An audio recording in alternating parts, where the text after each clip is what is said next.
Hello, everybody, and welcome back to the TripleJump podcast. It's a video game podcast. My name is Ben. My name is Peter. And my name is Ashton. Morning, guys. Hello. How you doing? Good. Doing all right now? Yes. Now the computer's working. We had a slight issue with our PC, didn't we? Just didn't turn on. Didn't work. But it powered up and the monitor was just a black screen with a single underscore. It wasn't even flashing, I don't think. It No. was just a static underscore. Yeah. Um, So we had to call in Dan, who's our helpful man who comes and fixes it every time we break it, which is often. And he took the computer apart and fixed it and put it back together, and now we're recording. Yeah, now we're fine. Look at us go, eh? Yeah. Anything exciting happening? Yeah? No? No, I don't think so. No, bit of a boring week. I've got a new car. It's Oh. not new. I'm not that wealthy. No. Right. Not that wealthy. I'm very wealthy, but not that He's wealthy. pretty Yeah. wealthy. And this morning was the first time it was frosty since I got the new car. Yeah. Pressed a button, windscreen just cleared itself. Unbelievable. Oh my God. It's like being Bill Gates. That's how I feel. He doesn't even have to deal with frost. Not ever. scraping or spraying like a dog. Yeah. Is that what dogs do? Dogs do, yeah. Like I a think surf. you like can train dogs to do Yeah. that. like an ignorant surf scraping my windscreen. So that if that's what you guys still have to do, you two or listeners or viewers, you're a peasant and I'm not. You heard it here first. I'm going to pick up a new car tonight. Yeah? Not a new Wow. car. No. Like that. Yeah, not for me though. So my boyfriend, I just have to drive him there. Okay. I hope that it has a button that you can press. and Yeah, I close hope the that windscreen. too. Now, All the now good I know cars it's a do, thing. yeah. Yeah. God damn. Well, I don't know. How does it do that? Don't have a car. What's the science behind that? It's got tiny little zigzag wires through the Heating windscreen. On the filament front thing. windscreen? Yeah. Oh, mine's got that So on yeah, the I back had it on the back, windscreen, but- in my old car, but apparently this one has it on the front. Wow. The only cars I've ever Sorry to had, you brag just have about to, it, but- you turn on those little vents and they just Hope Yeah. for the best. and it's crap, And you have to rubbish. remember to do it 10 minutes before you set Yeah. off. Yeah. Yeah. Hope no one steals your car Yeah. as you leave it running, and which is a bit dicey. But One time the event stopped working on a night drive in the cold, and no. the front window started steaming up, and I was like, what do I do? What do I do? What do I do? And I had like a towel, and I was just like, oh god, Yeah. that doesn't 'cause sound very I safe couldn't pull at over. all. I was on the motorway, and there was nowhere for me to go, so I was like, just got to commit to this. Well, there is actually something quite significant that's happened this week. Oh, yeah, that's right. Yeah, I Do you thought you were remember? asking in my personal No, life. I was. To be fair, I was. But we have turned 5 years old. Oh, I Wow. see. Yeah. 5 today. TripleJump is 5 this week, which is a very exciting. That's half a milestone. decade. Yeah. Yeah, it is. It is. That's crazy, isn't it? Well, it's 10 years to the day at time of recording that Flappy Bird got like taken down. Yeah, it is. Which made me feel very old. Yeah, you remember that happening? 10 years? 2014. Mad. It's insane. So yeah, we're turning 5. Yep. Thank you to all of you who've supported us over the past 5 years. We appreciate you, and your support has meant that we've been able to go for 5 years. And here's to 50 more years of TripleJump. Woohoo! We'll still be doing this when we're 80, when you're 70. 75. Yes, how exciting! There has been a stream this week already Yeah. celebrating our 5th birthday, a special Worst Games Ever live stream that should be out on the VODs channel now if you missed it, but we hope you enjoyed it because we played that terrible King Kong Rise game. of Kong. Skull Island. Yes, the one what got absolutely trashed by Metacritic. And I everyone can't wait, said- you know. I've kind of cosplayed as a you gorilla. Oh yeah, Yeah. you're wearing the fluffy tops. Yeah. Yeah, we're playing it today Yeah. at the time of recording. Yeah. We are sponsored Yes. each and every week. I'm really struggling with the segues. You've got it. You got it. My brain is scrambled egg this morning. We're sponsored by a very real video game adjacent sponsor. What did you say? You Just said said yummy. No, I okay. could go for some scrambled egg right Oh, now. so could I. I had some toast when I came in because I needed Yummy. something to function. Yummy, yes.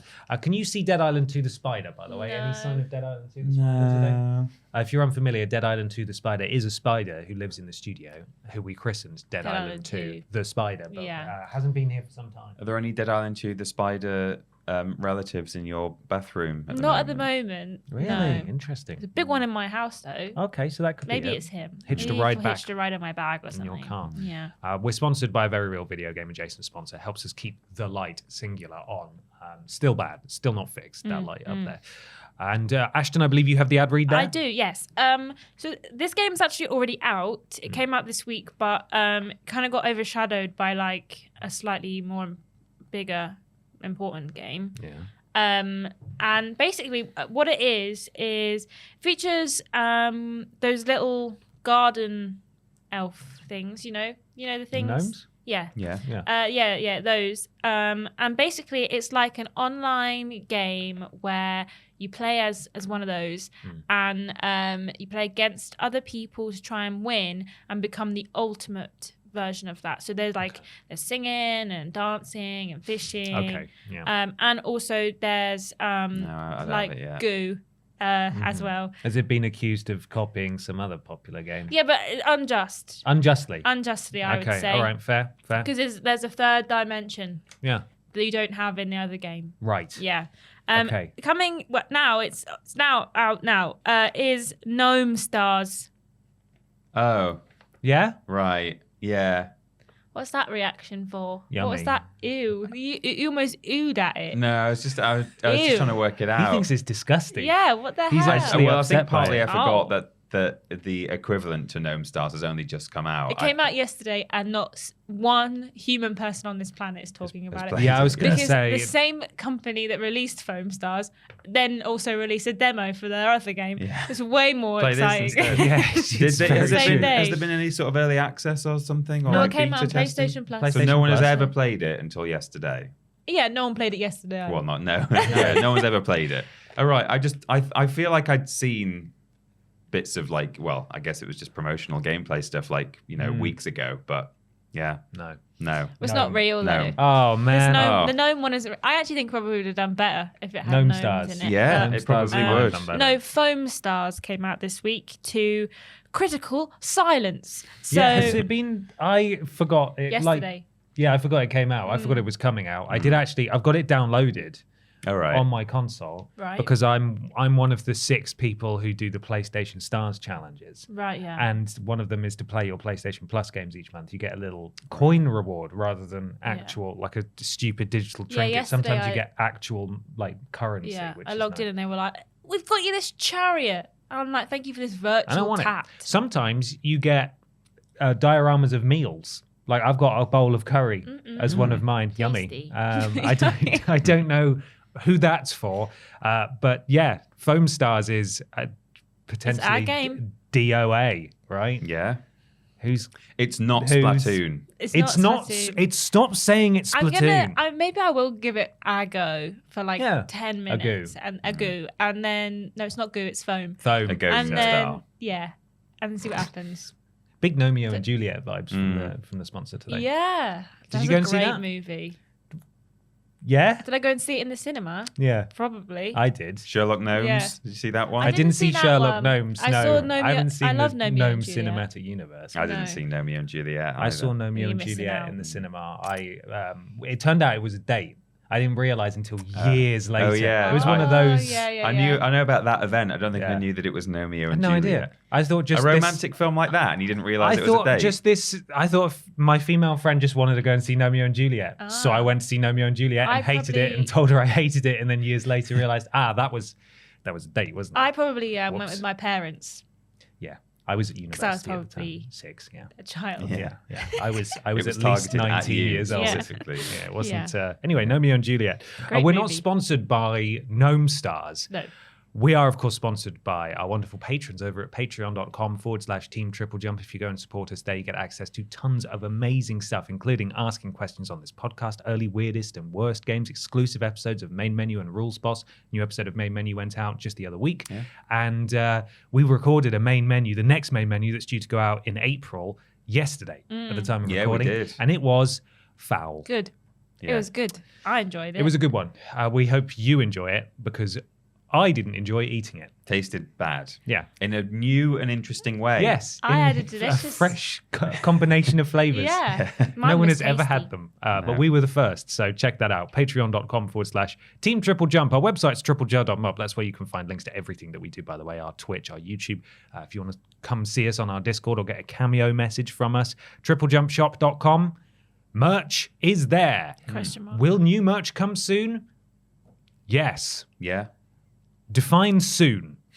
Within the next 12 months. Within the next 12 months, there will be merch. It's so close to being done. Might be sooner. It was done, and then I think we might have told you this. One of the bits of merch had a reference to the year 2023 on it. It's Yeah. taken That's when this it was long supposed to come out. to get the Like, merch. I have to change that now. Yeah.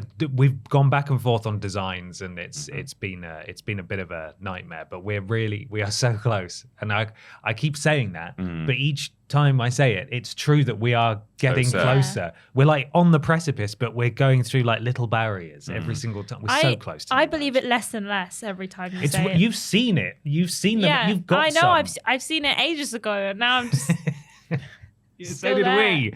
We've been on this ride for like 5 months now. It feels like we're so close to getting off. Remember it. when we talked about it maybe being like a Christmas Ready for drop? Christmas. Yeah. I do. I'm going to release it in I've like very late confidently November. said I'm gonna say it. The merch it's not. It's No. still not. But very soon you can get Yeah. this lovely track jacket, a hoodie that's kind of like that. You can't get Ashton's lovely King Kong top. Gorilla though. top. Yeah. That's not available. No. Patreon.com/Team TripleJump, though, is the place we'd really like you to go if you can. Thank you to all of our wonderful patrons. We really appreciate you. Out this week is a weirdest games ever week, isn't it? It is. Yes, we recorded this Weirdest Games ages ago, but it is a good one. It's called Squeebles Party. Squeebles. Squeebles. It's a good word. If you're on Patreon, you've already seen it. It came out last week. Patrons, but everyone else is out tomorrow. So check it out. Yeah. What's it all about? We've talked about the 5th birthday anniversary stream that we did as well. And all being well, there will also be a little bonus bit of stuff on your podcast feed. Fingers crossed. Yeah, I we're can waiting for more confidently say that green that's light. happening than merch, Yeah. because we've got an actual contract with this for it to go out. It is a brand deal. It's a sponsored podcast, but fingers crossed, we'll be able to talk to you all about Final Fantasy VII Rebirth in like an official capacity, and that should be dropping on your feeds early next week, and there'll also be a video component as well. I just got to gush about Final Fantasy VII for like an hour. It was really exciting. So yes, as Peter said, we're just waiting on final approval for that, but fingers crossed you should get some bonus Final Fantasy VII coverage next week. Yes. Hopefully. Let's go to question 1, shall we? Let's. It's from Chris McVeigh and also Josh Lees. And the question is, hi BAP, following the success of Persona 3 Reload, it seems Atlus are also working on remakes of Persona 2 and 4, if leakers are to be believed, with other hotly anticipated games this year, including the middle third of Final Fantasy VII from the year 1997 originally, and Silent Hill 2 from way back in 2001. I think @HeadFallsOff on Twitter put it best with, I do not want every game we all liked from the PS1 or PS2 to get a multi-year remake project one by one. I'd like some video games, please. What do you all think? Are these sorts of remakes impacting on the creativity of AAA, or are we all just gluttons for nostalgia? Yum me. Yummy. Gluttonous. Yeah. Well, I mean, at least we can say that Silent Hill 2 is seemingly not going to be episodic, as described in the question, in a Final Fantasy VII It might not even be good. capacity. No. I mean, that is certainly likely. No, it could be. Yeah, I hope no. it's good. It could be good. I want to play that You're game. prejudging I am. the Bloober team. I'm being a bish. You Well, are and also being a just bitch. based on the trailer, it wasn't that exciting. No. I don't think. No, It just looked wasn't fine. really. So I certainly think it's not necessarily the case that the endless remakes and re-releases and remasters and reboots that we're getting are necessarily all going to be kind of episodic in a Final Fantasy sense. But I mean, there's still just generally the question: is it impacting on the creativity of AAA? I mean, to an extent, you could argue that it is, but at least it kind of feels like there are specific studios who generally focus on this kind of thing. And at least you still have some of the, the really big names, the front runners in the industry, have continued to just make their own stuff. Or if they do take someone like Naughty Dog, for example, if they are also doing a, hey, here's another The Last of Us, you still get the impression that, like, it's not hopefully impacting on future projects as well. Rockstar did the GTA trilogy. That certainly didn't impact on their progress, I think. Was it partly because what were they called? Vine Street or Grove Street Games, I think, did it. Well, that's true, actually. Yeah. So- There's an argument to say, if they just farm it out to someone else, then and AI. Yeah, exactly. So I don't know. I think, like, The argument about remakes is that I think it's not necessarily a given that just because a game was good back in the day and even has a cult following and an audience who are demanding a remake, that doesn't necessarily mean that it should have one. So really, it ought to be very case by case. Will something be gained from creating this remake? Like in the case of Persona, as I learned from our review corner that you're about to hear later on, but it's already been recorded. Yeah. You know, some interesting changes have been made, things have been added. One could argue this is a remake worth doing. And I think in those instances, it might be worth a AAA studio dedicating some resources to that.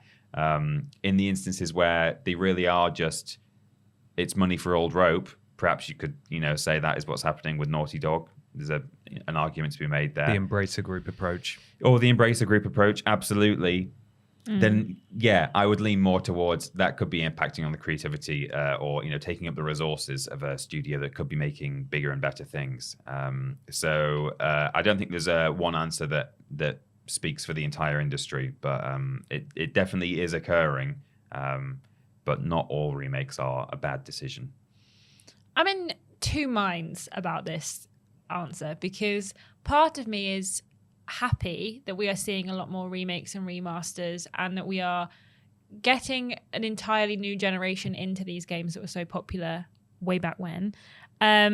Because like for me, for example, I don't have the nostalgia for PlayStation 1 games. I don't necessarily have the nostalgia for PlayStation 2 games either. So when these games are talked about so much with such high regard, part of me is jealous because I never got the experience of playing it when it came out.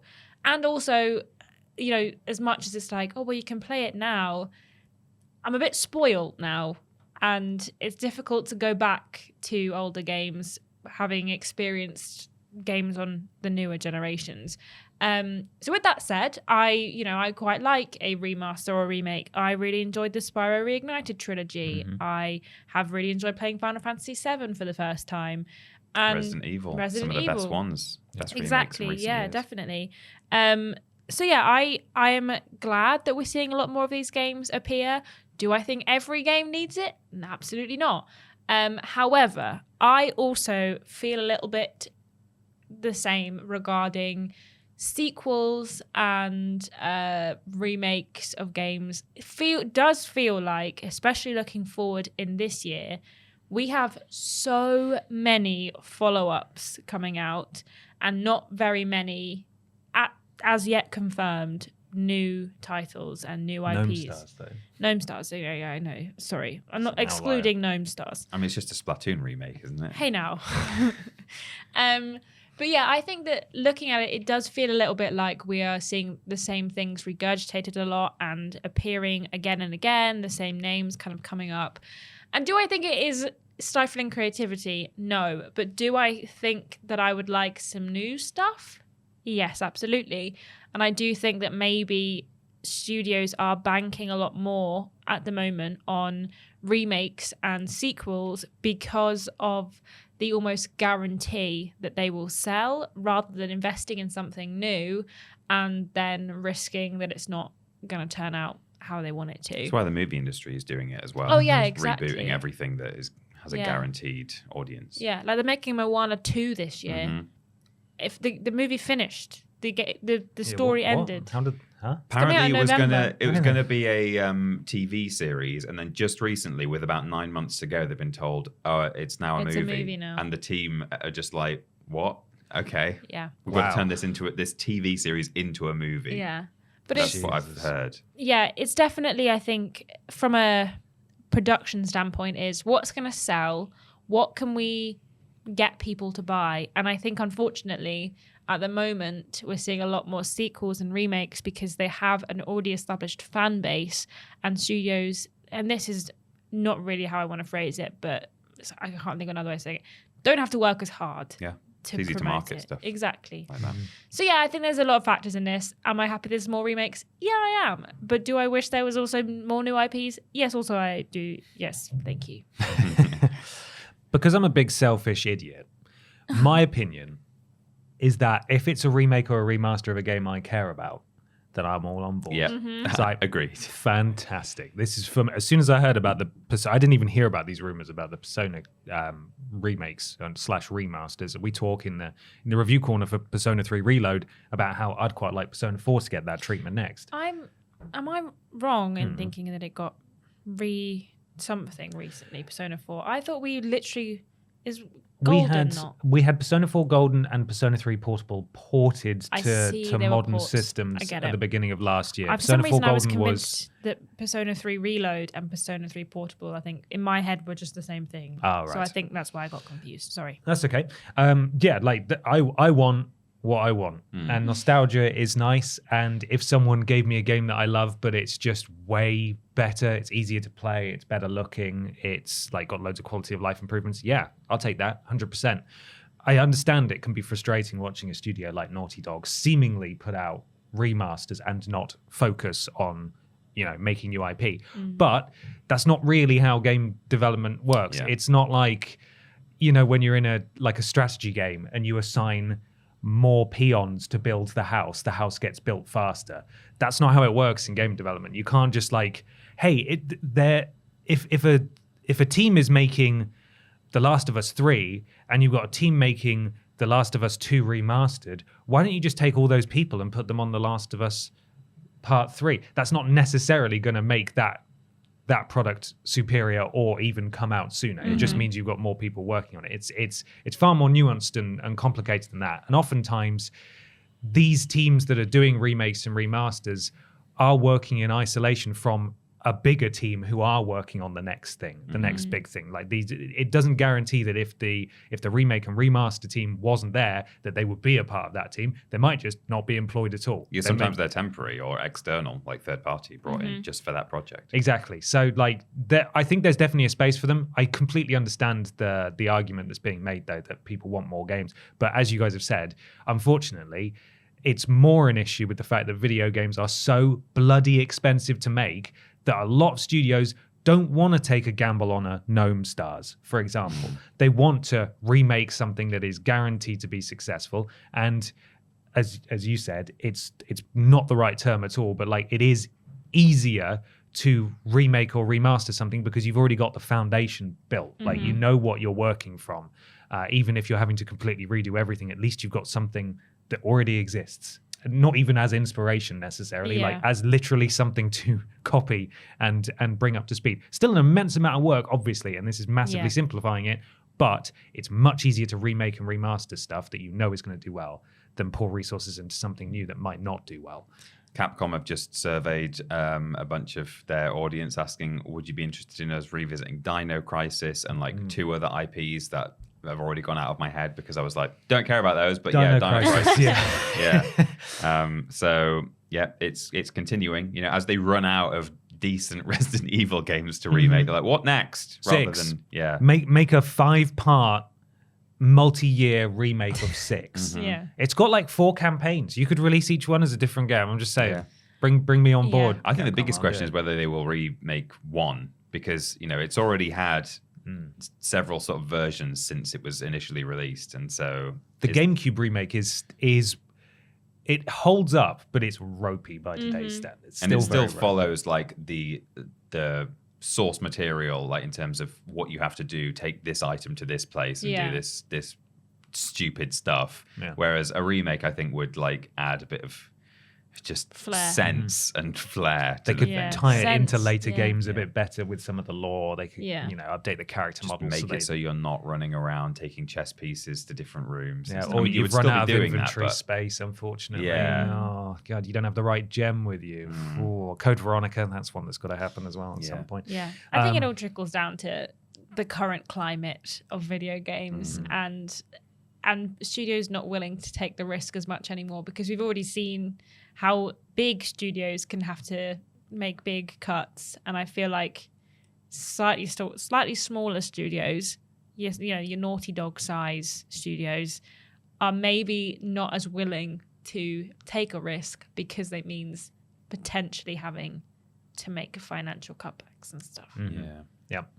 I would like to see more new IP. But as we spoke about the other week, I think largely you're seeing a lot of innovation in the indie space now because it's still people's livelihoods because they're smaller teams and they have far less of a budget to work with, but they can make more experimental stuff. There's there's more space there for them to do that. And I get that indie games aren't everyone's cup of tea, but when you're in the AAA space and you've got big publishers chasing the live service trend and you end up with something like Suicide Squad Kill the Justice League, you're not going to find much innovation in that space anymore, unfortunately. The new IPs are fewer and far between. And as much as I do love remakes of things that I love, and I would like to keep seeing those, I too would like to see studios just make something brand new, do some new stuff, you know? But there we are. Let us know what you think. Yeah. Well, now it's time for a new segment that we are calling What We Playin. Is that what it, Okay. what it says?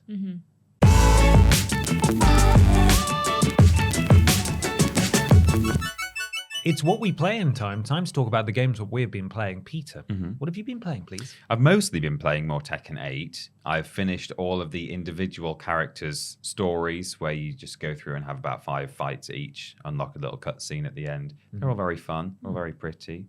I'm having a good time. I'm moving back to, I've not played it since like the first week, which I touched on just so I could talk about it in my review. The very strange arcade scenario where you are a little Xbox avatar and You ever wonder what the bottom of an avatar's shoe looks like? yeah, well, bam, there it is. And you want to become the greatest Tekken 8 esports champion. All the people around you going, wow, here it is at last, Tekken 8. I really love playing this with all of my friends. And it's just like this weird advert for Tekken 8 within the game that you've already bought, which is Tekken 8. So that's strange. I've also played a little bit of Loco Roco, the first one, which I've never played before, and I've always quite fancied giving the series a go. Lovely music. Yeah, lovely music. Slightly annoying child voices singing along, but never mind. Fun gameplay. So I've been playing that because I'm still on PlayStation Plus for the time being. So I was like, you know what? Won't cost me a thing. And then also I played Outsmarted, which is it's like a mobile game that you can play with all of your family. It's a virtual board game. And it turned out to be, we booted it up and in a kind of a COVID family Zoom quiz session, you know, we all got on video call and like, here we go. And we started this game, and it's like a board game, and we just thought, oh, we'll just start playing, and I'm sure we'll probably pick it up. You know, it'll walk us through it. And we were like, what do we do? It's like pick a question. We're like, okay, I'll take this one or something. And it turned out it's a bit like Trivial Pursuit. You know, you have to fill your pie. You have to get like a different coloured wedge and stuff.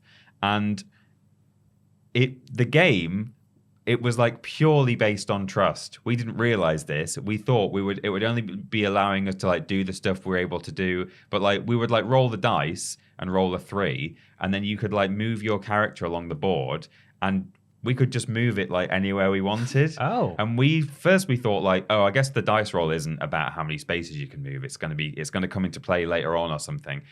But all it is it's literally a virtual version of a physical board game, but it's like an honor system. You have to like move your character 3 spaces. Can you call someone out if they cheat? Well, is there a button? It's only like if you were it's basically like you're sitting around the table at someone's house. So if someone like moved in the wrong space, then it's like, what are you doing? You only rolled a 3. Or like, and we were picking questions that were allowing us to get a slice of our Trivial Pursuit pie, even though we weren't allowed to be doing that right now. You're supposed to be answering these like mini questions on the way there. We didn't realize this for about 10 minutes. We were like, why? How come Dad has got like 4 slices of his pie and we haven't? And like no one knew what was going on. And then I went, hang on. The game isn't like hand-holding us and like limiting us to what we can or can't do. It just allows you to do any possible thing at any time, and you have to just do the right thing. So there's no mechanic in the game. No, to enforce the rules. Almost feels like an oversight. Yeah, it does. Or it feels like they couldn't be bothered to like program in all the rules. They're just like, here's a board, here are some pieces, and here are some piles of questions. you roll the dice and move your things the right place and pick up the right question. I'm not doing it for you. That's weird. It's like playing the Uno game, either on Yeah. console or on your phone, but then saying, "Oh, unfortunately, you got to pick up 10,000 cards," Yeah, and the wah, game's wah. just like, "Well, I don't care." Yeah, exactly. I don't care. Yeah. So it was Weird. really strange. strange. And it took us that long to work it out because we were like, why would a virtual board game ever exist that doesn't enforce its own rules? So I thought I'd bring that along and talk about it. Outsmarted. We had a good time once we worked out how to play it, but there you go. There's a mobile board game out there that doesn't enforce any rules whatsoever. You want to break your family that. apart? Maybe give it a go. Yeah. Wow, how strange. Very It's strange. I've played some more Baldur's Gate 3 this week. Still haven't finished it. Oh. Been faffing and doing everyone's quest because I am scorned from not finishing all the quests in Act 2 and I refuse to miss any quests in Act 3. And on top of that, I played a game I still can't talk about, but I'll tell you about it next week, I promise. And I also played the Horizon Zero Dawn board game. Oh. I don't know if I've mentioned this. I got it for Christmas from my boyfriend, and we've played it twice. The first time, it took us 4 hours because we did not know how to play, and it just took us absolutely ages. The game's only supposed to take like an hour to 90 minutes, but we did not know the rules, and we were obviously like setting everything up, trying to figure it out. To be fair, it was our fault. We started playing the game at 10 p.m. thinking we'd be in bed by midnight, What? and we didn't actually finish it till 2 a.m. Oh my God. But the second time we played it, which was this weekend, it only took us 2 hours.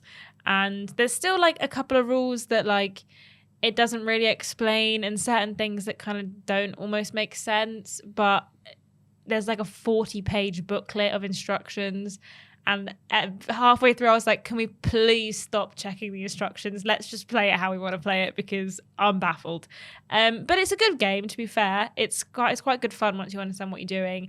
And it did cause an argument because apparently I was playing it too competitively, whereas Right. I thought you had to play it competitively. How do you play it So competitively? essentially how it works is there's like 5 rounds of hunts and you all have a character that has various like weapons and stuff, and then you can, as you do higher level hunts, your character levels up, so you add like new skills into your like action pile, which is the things that you can play during the game. And for every machine you kill, you get a certain amount of glory points, and whoever has the most glory points at the end of each round gets a sun token.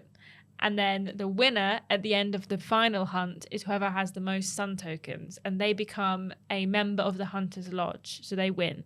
That's like the general way of playing it. Okay, so it's not a cooperative game. Well, you can play it cooperatively. Right. But I went into it playing it how we played it the first time, which was that you get the glory points, you win a sun, and then you win the game. Mm-hmm. And then Ben said, "Why are you playing so competitively?" And I said, "Because it's a competition." And he was like, "Well, I thought we could play it cooperatively." And I was like, "Well, you didn't tell me that. If you had told me that ages ago, I wouldn't have been playing like this." But yeah, it is good fun, to be fair. And the pieces are really cool. And It's got some nice miniatures. yeah, some mini figures. Though I would say, like, there's not that much variety in the base game board game. Like, you get the final hunt is a sawtooth, like big tiger type character. And then you've got like the crab ones and some watchers and the horse ones and the deer ones. But then in order to get any more like enemies and also potentially any more hunts, you have to buy like the expansion packs. And there's not one expansion pack that's less than like £20. And the £20 one is like an additional hunt and an additional figure, and that's it.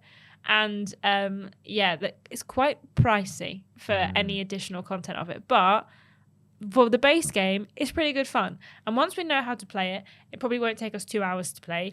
But yeah, that's what I've been playing this week. Nice. I've played a number of things. Yes. I played some Persona 3 Reload. Thank you very much, Sega, for giving us a code for that. We're going to talk in a minute in a bit more detail about that Persona 3 remake. Did you like your tat? It's great. My tat? Yeah, the Persona 3 tat. Persona Tat. You mean the beautiful collector's edition, not the tat? Well, it's gamer tat, isn't it? Well, I suppose so. Yeah. Tat call in a nice way. Yes, absolutely. As in, like, Thank you, bits that go on Sega, for shelves. sending us the Aegis Bits edition. that go on shelves. Yeah. That's, to me, regardless of if it's nice or not, Yeah. it's still It's tat. tat. It's an all-encompassing term. Just like when we're Stuff. off for any reason, we've got the plots. We've got plots, even though yeah. we mostly don't. And then people go on social media and say, God, they get why do you diarrhea guys a lot." always have diarrhea? It's like, no. No, it's just a No. catch-all term. Yeah. Yeah. It's great. I put Aegis, the little Aegis statue, out next to my other. I have a couple of other Persona 4 figures, so I put it out next to that. It looks lovely. She does Looks look You good. didn't keep it. Did you keep it mint in box? No, Or- I someone opened already it went in. no, it's fine. Ashton asked me. She came in and said, I was "Ben would making an mind if I unboxing take out the video, box." and I was like, "You know, Ben, do you think he'll be upset with me if I open this box?" And he I was like, I "He's don't asked you to do know. an unboxing video. Probably doesn't mind if you get it honestly, out of the box." that's absolutely fine. I was planning on taking the figure out anyway, Good. so it's all good. I tried to take the sellotape off so carefully so that it didn't damage the That's what I box. said. I said if you just take the tape off and don't He'll never. I peel was off like- the cardboard. Really trying not to rip the cardboard. Well, I very much appreciate Thank it. you. But yes, You're it's welcome. it's wonderful, and it's on my shelf now, and she looks great. Yeah. Yes, so I've been playing that. It's really great. I finished Baldur's Gate 3.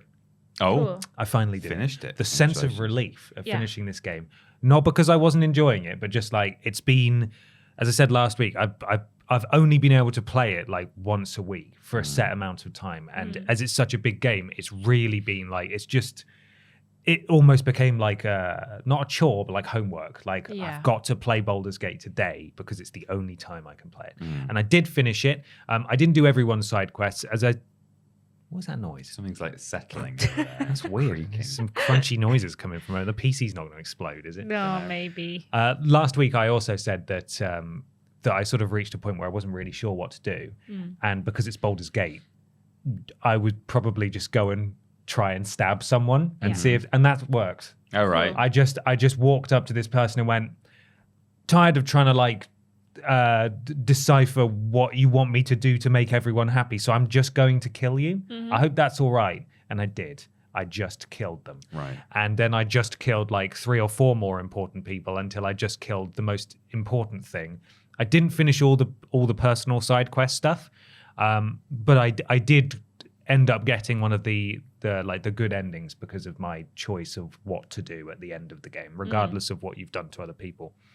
And I will say that the epilogue of this game is one of the loveliest epilogues of any game I've ever played. Oh, I'm excited when I it's such- finally finish it. Such lovely closure. It's like a good final season of like a long-running comedy or something where everybody has their stuff tied up and there's like and it's really nice. Without going into details, like I was really pleasantly surprised, and it got me reflecting on my time with Baldur's Gate and how ultimately I discovered that it wasn't really a game for me. But I enjoyed the characters a lot. I enjoyed the writing. I liked the world, and I always enjoyed like talking to characters and using like the speech checks and making seeing if you can talk your way out of situations and stuff. It was actually, I think, in the end, the combat and like getting through the world that were my least favorite parts.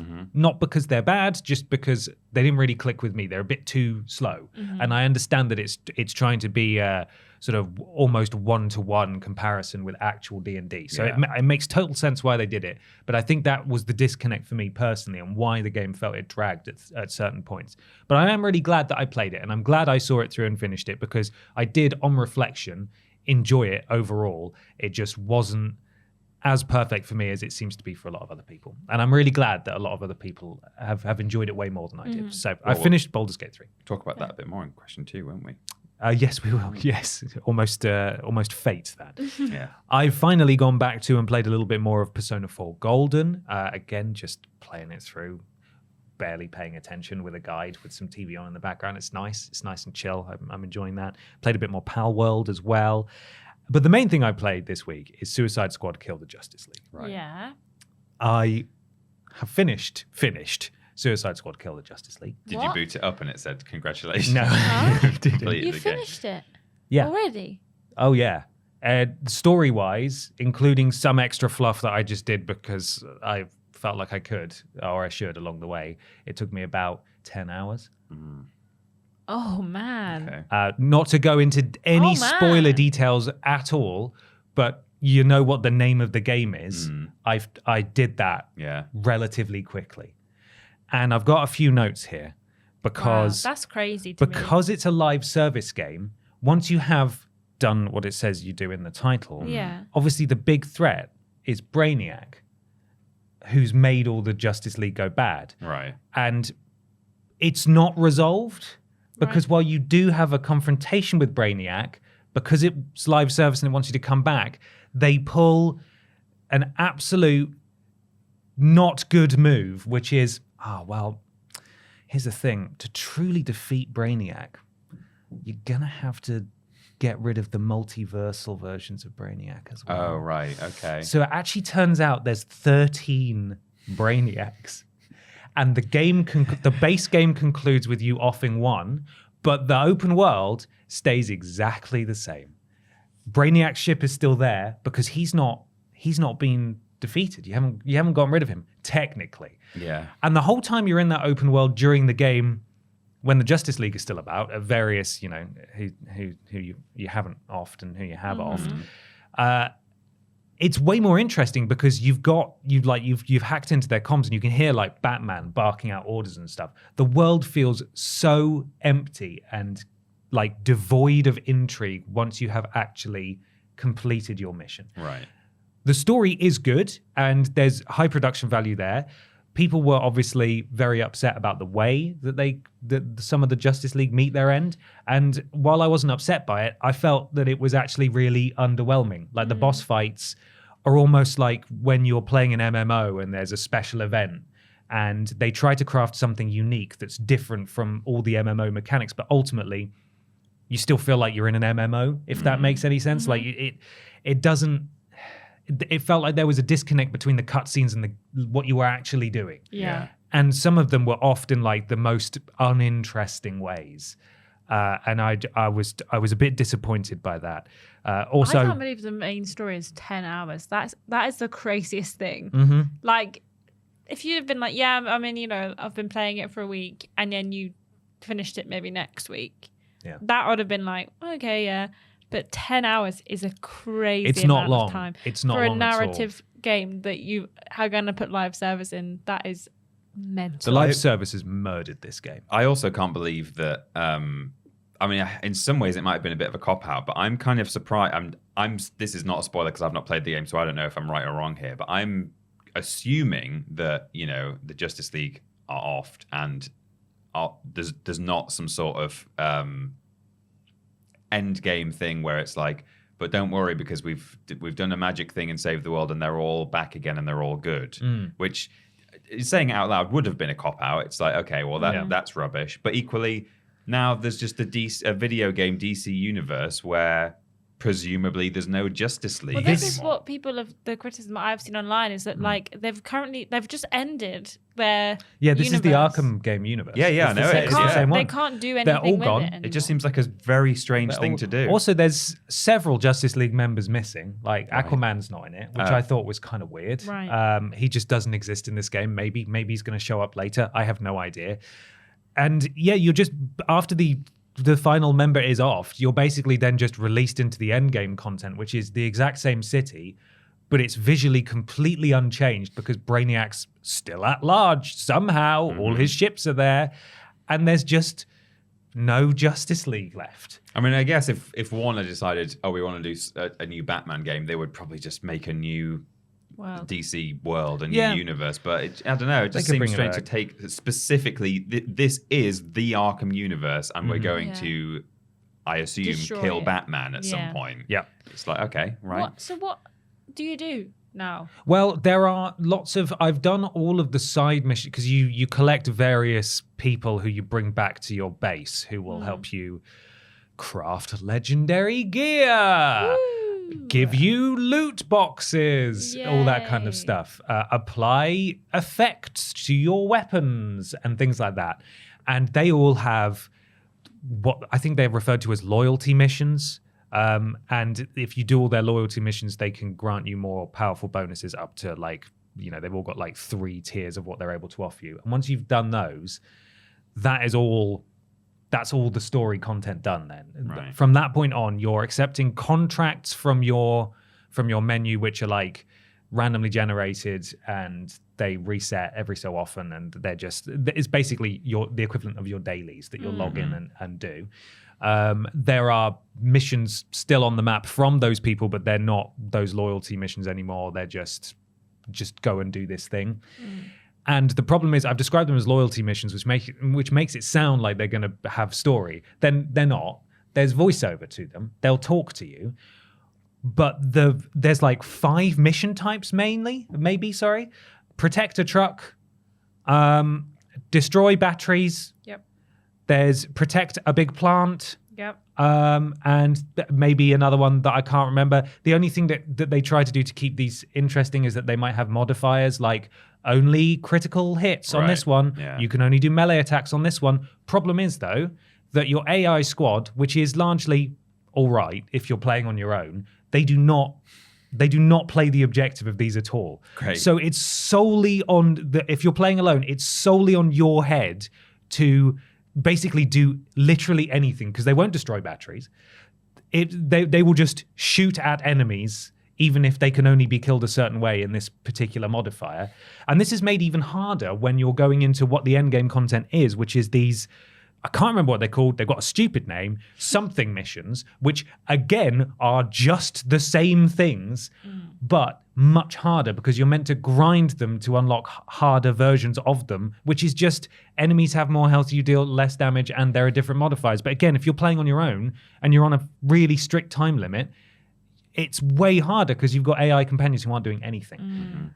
This game is a disaster, and it's such a shame, because there are flashes of brilliance in it. Like when you're in the open world and when Batman's about, you see him on rooftops. Like he watches you.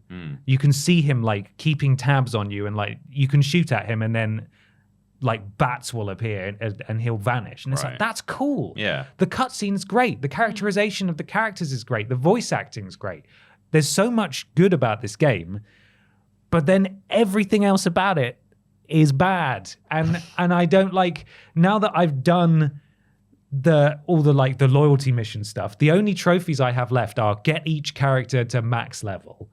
Once you get a character to max level, you then unlock another skill tree, which is just for your squad overall, kind of like the badass ranks in Borderlands. So it's like 0.03% increased gun damage. You got to get that to level 50. And I think they're called incursion missions is what they're called. Oh. Maybe. You've got to grind these incursion missions up to like level 20 as well. And that's it. And it's basically the only trophies left, which are, to me at this point, the only indication of what the plan is for this game going forwards is just play it over and over and over and over and over again in a bland world where all the fun stuff has now gone. Any glimmer of intrigue has disappeared. The gameplay's fine. Like, it's fun to swing about, and like the guns are good, and like some of the special powers are fun. But unlike the previous Arkham games, there's no interesting gadgets. It's, yeah. When is the first extra content supposed to happen? Don't know. Because I know that they're bringing the Joker into it, and nobody Yeah, likes the apparently. way that he looks. Yeah. Brainiac 4 of 13 coming soon. Well, exactly. There's presumably going to be 13 seasons planned because you've got to kill all these Brainiacs. And I'm really sorry. I didn't give a spoiler warning. I don't imagine this is going to impact too many people, but I am genuinely really sorry if I did spoil that for you. But this is just how this live service game has apparently been planned. I'm gonna Google it. I'm glad I bought it. I'm going to say that. I enjoyed it. I'm just kind of like jaw on the floor, like, oh, it's as bad as everyone said it would be. Like, not that the game is bad, but like just the plan for this game is dreadful. Yeah. The way it ends, the what you're meant to do after the fact. This should really have been a big discussion in its own right. I apologize for going in a off. review corner even. Going No, off. to be honest, I was interested because Yeah, I was. you didn't get time to play it really a lot last week. So I was intrigued by what it was gonna be like. Yeah. Online's confusing as hell, by the way, as well. Right. Because some people were suggesting, because my incursion mission mastery levels were not going up, even though I was playing them on the hardest difficulty. Reddit posts from like the day before saying, yeah, it's a bug. Like, brilliant. So the only stuff to do, doesn't work. Cool. That's flipping fantastic. And some people said, why not just I'm on like mastery level 1 billion now, because I've just been hopping around into online games and like getting in with people who are much higher, and then it just boosts yours as well. I could not for the life of me work out how to join a public game. And I couldn't, whenever I Googled it, it was just full to the brim with all of those articles that all of those websites put out when a new game launches, which is how to play co-op with your friends. And it's like, I don't want to play co-op because all they're saying is, oh, this is how you host a game.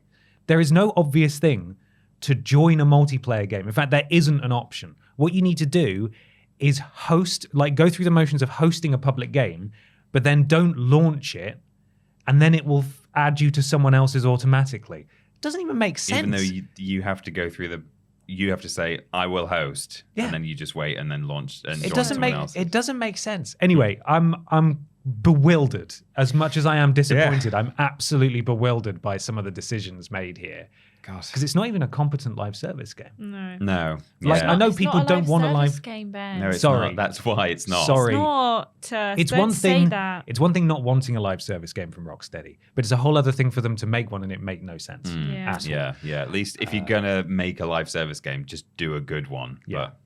So anyway, apologies for going on a bit of a rant there, but that's my full report on Suicide Squad Kill the Justice League. My recommendation would be you'll get about 9 hours of enjoyment out of it, and definitely play with friends.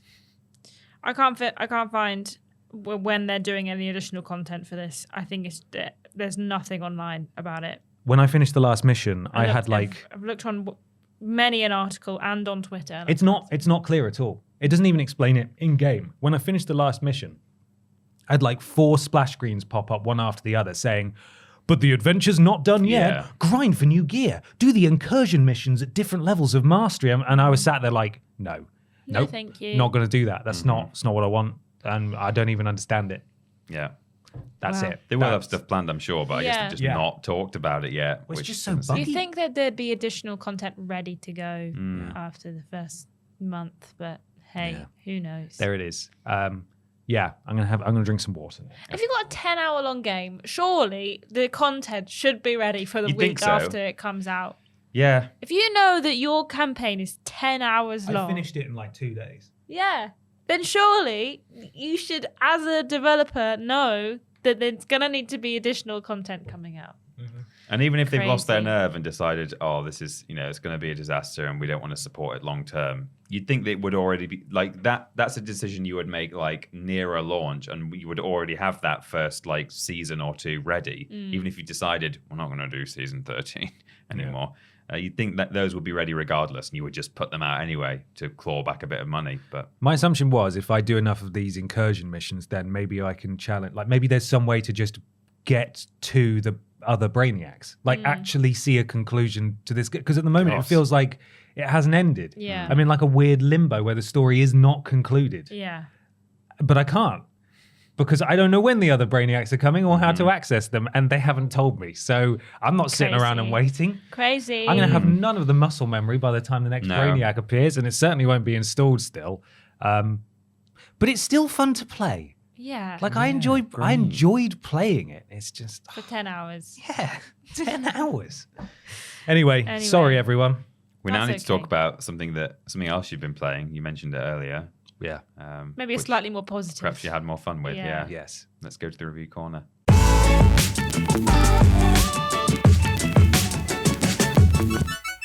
And here we are in said corner. Ooh. It's lovely, and it's not actually. We're recording this on a different day, and it's very cold in here. It's cold in the corner. Yes. Ben, what have you been playing? Well, I have been playing a little game called Persona 3 Reload. Now, this is very generously gifted to us by SEGA, so I've got to say the line now. You have to say it. Say the line, Ben. Per ASA guidelines, this video is now technically classified as an ad. However, there was no financial compensation given to us in exchange for coverage. We're just playing it because that's kind of what we do. Yes. Because we want to play it. And oh boy, am I glad that I've been playing this game. Right. This is a from the ground up remake of Persona 3. Okay. Which is up there as people's... It's sort of like someone in my stream, it may have been Bane Cooper actually. The 3 Persona games, the most recent ones. Yeah.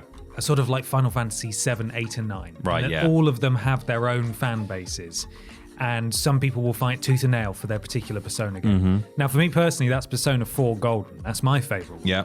But there is a vocal contingent of fans who are big Persona 3 fans. Yeah. And so this is something of a dream come true, because essentially what they've done here is they've brought Persona 3 up to the level of Persona 5 Royal. Okay. So they've modernized everything. I've got a whole list of changes that they've made, like quality of life tweaks and things like that. But obviously the first thing you're going to notice is the visuals, because it looks bloody lovely. Look how bloody lovely it looks if you're watching on video. Looks so flippin' lovely. It's only been a year since we got the remasters that were released on various platforms, and this one is obviously far more feature complete than last year's edition of Persona 3 that was made available, because that was Persona 3 Portable, which was a port of the PSP version of Persona 3. So while it was nice to have it on modern systems, it was a lot more stripped back and basic because they had to take stuff out to make it run on the PSP. Yeah. Here, though, it can really spread its Persona wings and fly. It is a bit of a shame that we still don't have a definitive version of Persona 3, because unlike the other Persona games, which were given like an ultimate version with all the content and all the tweaks, Persona 3 released it initially on PS2. Then there was Persona 3 FES, which added some additional content in. Then they did Persona 3 Portable, which added a female protagonist and some other stuff in, but didn't have the extra stuff that was in FES. Yes. And now we've got Persona 3 Reload, which doesn't have either of the additions. Okay. Either the extra stuff in FES or the female protagonist that was in Persona 3 Portable. Right. Some people are saying there might be some DLC at some point. That remains to be seen. But either way, this is a beautiful game, and the story is practically identical to actual Persona 3. So essentially, you're a high school student, gets transferred into the city. Yeah. You move into a dorm, you make friends, you fight monsters, you join, in this game, a special group called SEES, S-E-E-S, and I can't remember what it stands for. Right. But you're in charge of protecting the people from the spooky monsters that are out there. It was a bit controversial at the time, because in order to bring forth your persona, you essentially have a gun-shaped object called an evoker, and you have to put it to your head and pull the trigger. Oh God, yeah, and very controversial. That's how the personas happen. Obviously, it's not a real gun. Don't try it at home. Don't try it at home. It's also not a real gun. No. It's a persona evoking thing. Device. Exactly. So it's very different. But if you know Persona, you will understand what's going on here. You need to manage your free time, fight monsters at nighttime, get jobs, study for school, go to school, take exams. You've got to balance your social links. It's what fiction tells us all Japanese teens have to go through. Exactly. Eat ramen, fall in love, study, fight monsters. And save the world. And fight God. You've got to box God at the end. Yes. So there we are. But yeah, as I said, the first thing you'll see is how gorgeous it looks. The first thing I did was open up the menus, because I was like, these menus are got to be good. That's what Persona does. Persona 5 had gorgeous menus. Persona 3 Reload also has gorgeous menus. Yeah. Really, really lovely. There's been a complete graphical overhaul. I'm now getting to my list of stuff. They've redone the music completely. There's wonderful new menus. The character voice acting has been completely re-recorded. Right. There's new and expanded story beats. So while the original story will still be the same, they have added embellishments here and there. So that haven't been in any of the previous That haven't been in any of them, no. Okay. So some characters get more of a spotlight shone on them, etc. The battle system now is far more in line with Persona 5, so there's an equivalent of just quality of life stuff. Like if you've faced an enemy before and you know what its weakness is, as long as you have the appropriate skill, like it's weak to fire and you have a fire spell, then you can just press a button and immediately do that fire spell. Right. If you have advantage over a monster, instead of keeping your go rolling, you can tag in another member who potentially has an advantage over a different type of monster who you're facing at the same time. So there's all sorts of stuff. Basically, if you've only played Persona 5, this is the perfect reimagining of Persona 3 for you. There's more difficulty modes now. They've added a new system called a Theurgy bar. I might be mispronouncing that. Right. That's Theurgy. Yeah, I mean, your guess is as good as mine. What are millennials called again? What are millennials called again? What did Gen Zers call millennials? Chugi. Right. Yeah, they've added a Chugi bar. And that's basically an ultimate bar. Right. And each character, it builds during the course of battle, depending on what type of people you've got in your party, their Chugi bar will charge faster if they do certain things. So if one of them's like more geared towards healing, for example, the more healing magic they use, the faster their Chugi bar will fill. Right. Or if they make references to vines or something like that. Exactly, yeah, planking and stuff. The Chugi bar just shoots straight up.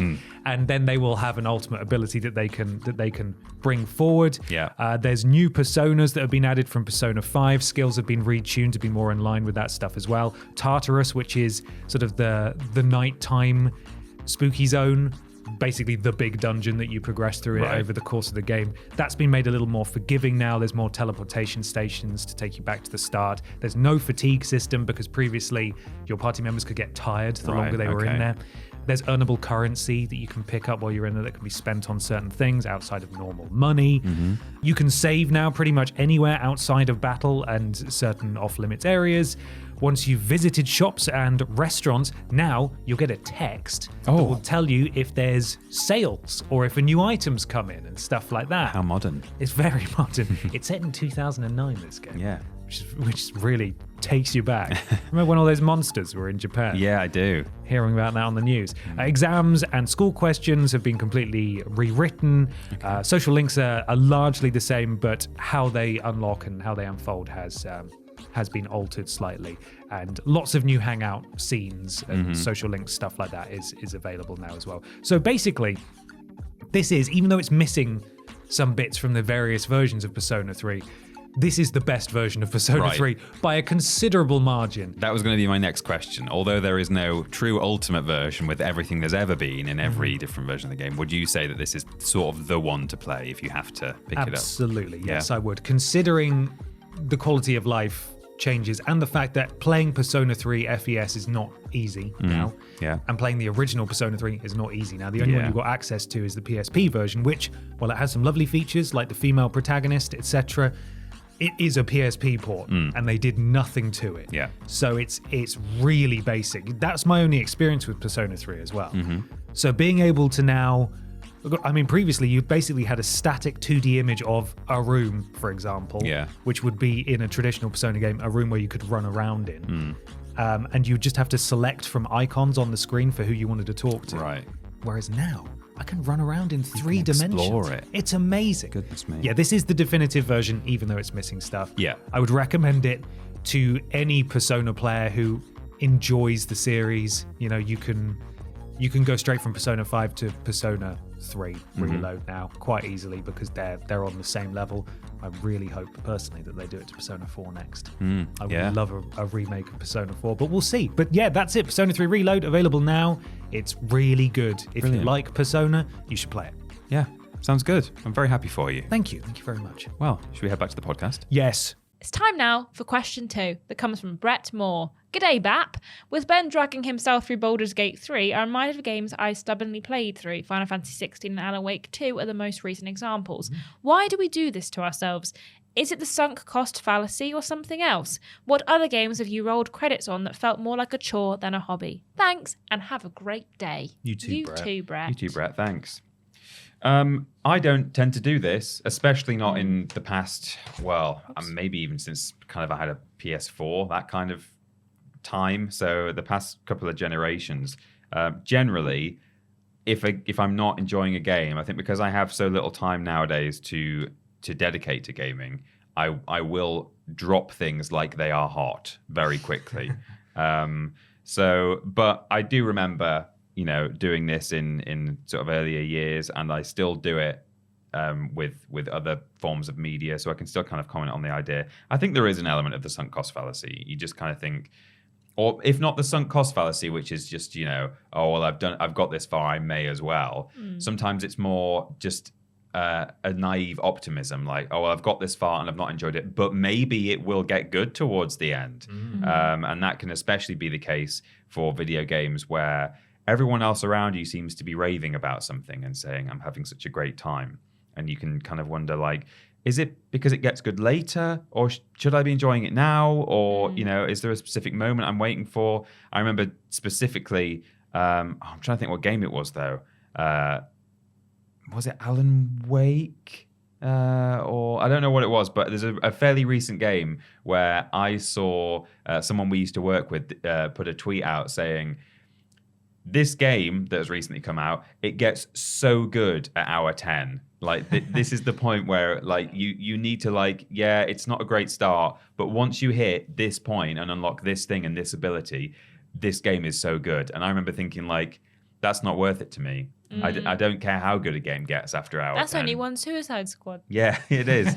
Can we start measuring things in Suicide Squads? Yeah. Spider-Man is 4 Suicide Squads long. I only got half a Suicide Squad's worth of sleep last night. Yeah, exactly.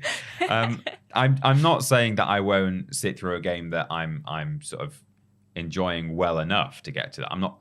My point isn't that if a game isn't brilliant or it's at its peak straight out the gate, then I'm not interested. That's not at all what I'm saying. But if I'm actively not enjoying a game, if I'm saying this is boring, I don't get this, I'm not enjoying it, then that's the point at which I'm not willing to sink 10 hours into something to get to the bit where it gets really, really good. I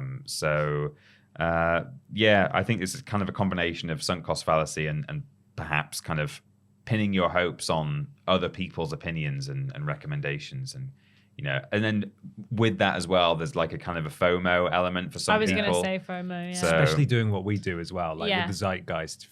I often feel like I have to play something, even if it's not a genre that interests me, because I feel like I should, not even to be part of the conversation, but just to have an opinion on it. Yeah. I am a bit like Peter in that I don't tend to drag myself through a game if I'm not enjoying it. But it's less about the time and more about if a game hasn't piqued my interest after a certain point, I know it's not gonna pique my interest. And more often than not, it won't be a conscious effort to, I'm not gonna play that anymore.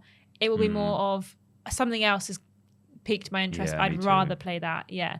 Like I have to, with games, I think more so in the last few years, I have to be really excited about playing it for me to sink the time into it, because I know that if it's not something that's excited me, I'm just simply not going to finish it. And that's more of an awareness of myself more so than like potentially an issue with the game. I think the last time I tried really hard to just like keep playing a game and like keep giving it a go was Dead Island 2.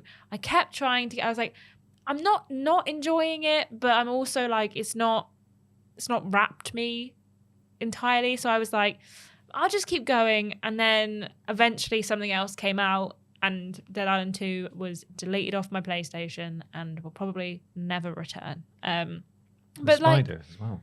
Huh? And the spider And the as spider well. did, yeah. He left as well. But yeah, I think like you say, it's FOMO for me, I think, more so than anything, in that when I see people really enjoying a game and just categorically raving and like everyone's loving it, I do feel that level of like, man, why aren't I playing this game? Why aren't I giving this a go? Why aren't I experiencing the same thing?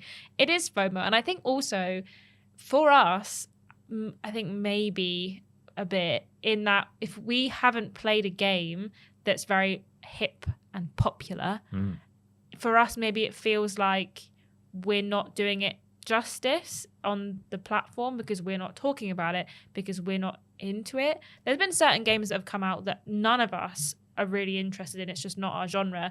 Then we normally palm off on James Jenkins. To be clear, because he likes James them. Jenkins does like Yeah, them, he likes them. Yeah. But He's not getting our scraps. No, That's no. That's not what he's saying. but yeah, I think for us maybe a little bit it's, well, we have to talk about this. We should know what it is. We should know what it's like because it's our job to talk about video games. And yeah, I think that is a little bit of it as well. Like when I'm playing a game that we have been sent or we have been #gifted, I feel like an obligation to keep trying it because I'm like, well, I've got to find something about this that I'm going to enjoy. Like I want to give people a good enough, not review, but like opinion of it.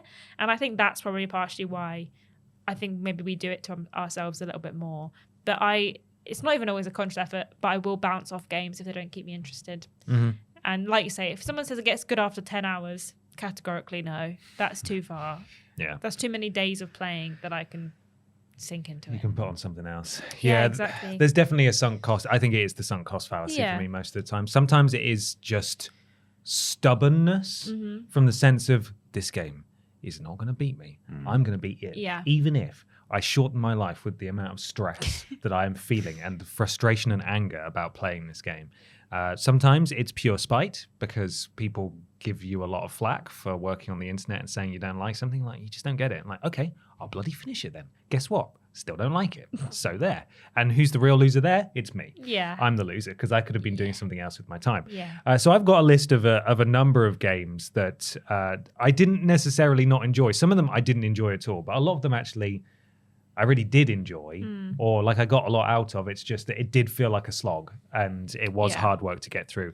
Final Fantasy 15 and 13. 13 was one of the first ones I remember hearing about that had the same thing that you were talking about, Peter, where people said, it gets good at 30 hours.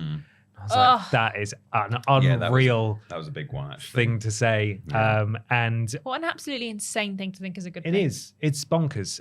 Those two games definitely dragged for me. I enjoyed 15 more than 13, but yeah, they went on for ages and it was hard to get over the finish line.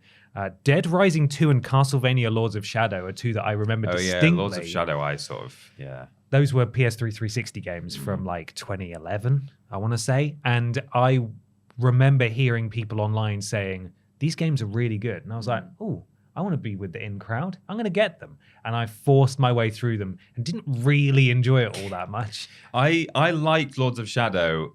I liked a lot of it throughout. It's not like, it definitely all the way through there were things I was enjoying. But I've never really been into like grindy hack and slash combat where you are in an area, takes you ages to clear the area, and then another wave of enemies come in and then you do it again and again, and that I really did find a slog. Yeah. So Patrick Stewart was great in it though. Yeah, I like that. Did you feel like Jedi, what's the new one, Survivor? Did you feel like that was a slog because you didn't really enjoy that well, game? I've definitely found it a slog struggled. because I was up against tech issues. Yeah. But in a sense, I didn't find it a slog because I think in a way I might have found it more of a slog if I'd not had the tech problems, because I would have felt more interested or felt the need to go and do like side stuff and all that kind of thing. But because I was like, I need to get to the finish line with minimal crashes, I was just beelining constantly. I set it on story mode, so combat wasn't that difficult for me. And I was like, I just need to get to the end of this because I want to know what happens. And I want to take in just at least the foundations of this experience. The longer I play it, the more times I'm going to have to sit through a crash. So, whereas Fair. if it had been working, maybe I would have done all the side stuff and thought, okay, there's quite a lot here. So, maybe. Sorry. That's all right. Cuphead nearly gave me an aneurysm. Yeah. But I did finish it. That was very hard. Death Stranding. Yep. Yep. Baldur's Gate 3 and Tears of the Kingdom I would put on the same level, where it was my first time playing through a game or like type of game that I've never really played before. And it was at times, as described with Baldur's Gate, where I did just kind of want to finish it, but it kept going. And that felt like a bit of a slog sometimes to sort of carry myself through to the end. Actually, saying that, The Last of Us Part 2 did feel like a slog towards the I was end. going to say that when you started your list, it was like, it is a game that I did enjoy, definitely. There's no issue with the It has quality. like 3 endings. But it just felt like, oh my God. Exactly. And it's so brutal all the way through. Yeah. It's like, oh, this is... It could have easily been 2 and 3. I think we said that at the time, Yeah. didn't we? It could have been a part 2 and a part 3 out there. Also, you've reminded me of another one. Yeah. The Alien game. Which one? The- Isolation. Isolation, Yeah. yeah. God, that game goes on. It does, doesn't you it? keep thinking, this is the end, and Yeah. then there's another like 4 hours. It's a deceptively There's another long half game. a Suicide Squad. I've also got written down here GTA 5, although this is my issue with Rockstar games in general, and that like I love the beginning of them, and then the actual getting to the missions becomes more of a chore as it goes on, and I do just get taxis and skip the journey. It's why we didn't even bother with Red Dead Redemption. Red Dead 2. Redemption was just way too big. Yeah. And finally, I've got written down plus numerous platinum trophy games. Yeah. I've forced myself through a lot of bad games Yeah. for trophies, so there's a few, but yeah, it's definitely, for the most part, I think it's usually job adjacent for me these days. It's just trying to get through games that I feel like I should play, and I'm usually glad that I played it at the end. But I do think I could have been sat there with wrestling on the TV playing Persona 4 Golden, completely brain dead, following a guide, and just had a really nice, relaxing time. Well, that is the thing, isn't it? It's when you're playing a game and you know full well that you could be having a better time doing something else or playing something else. That's when it starts to become like a mental challenge. And that's normally when I clock out. I'm like, no, I could be having a much better time doing something else. But yeah, it is definitely that thing of like that awareness of I could be having a better time now. Yeah. But then sitting and I've spent 30 hours on this game now and I can't stop. It's got to finish soon, right? Yeah. Well, if it didn't finish soon, that'd be a bit strange, wouldn't it? A bit peculiar, perhaps. A bit weird. Weird news. Oh.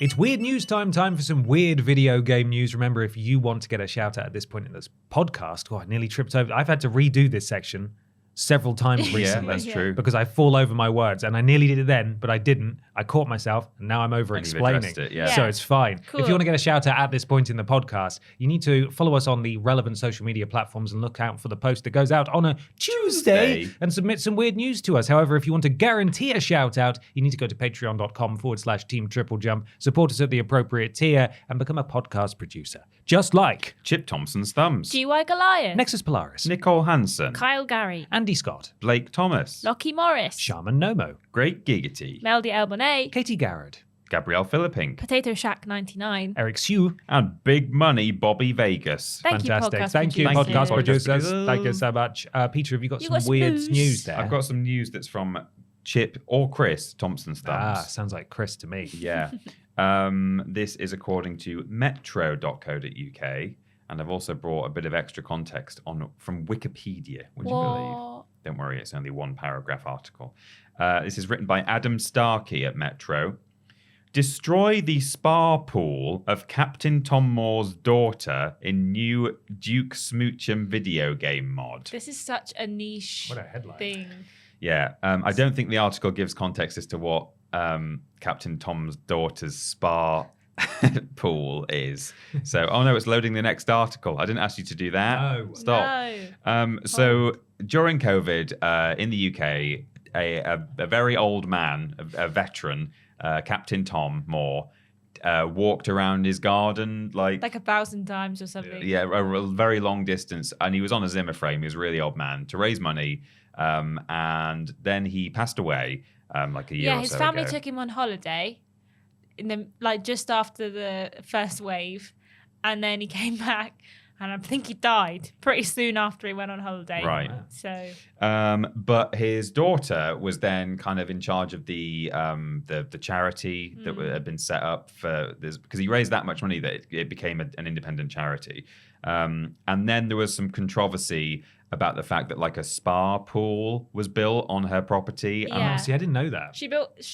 So they had the foundation, and it was like a certain address, and then she put in for planning permission to use the funds from the charity to build on the property.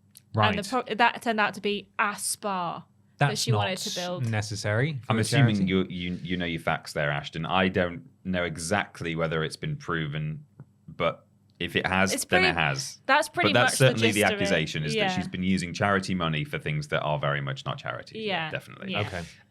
But yeah, those are the accusations. Anyway, Dan Douglas, the creator behind Duke Nukem 3D mod Duke Smoochum, has offered the chance to personally dismantle the spa pool of Captain Tom's daughter.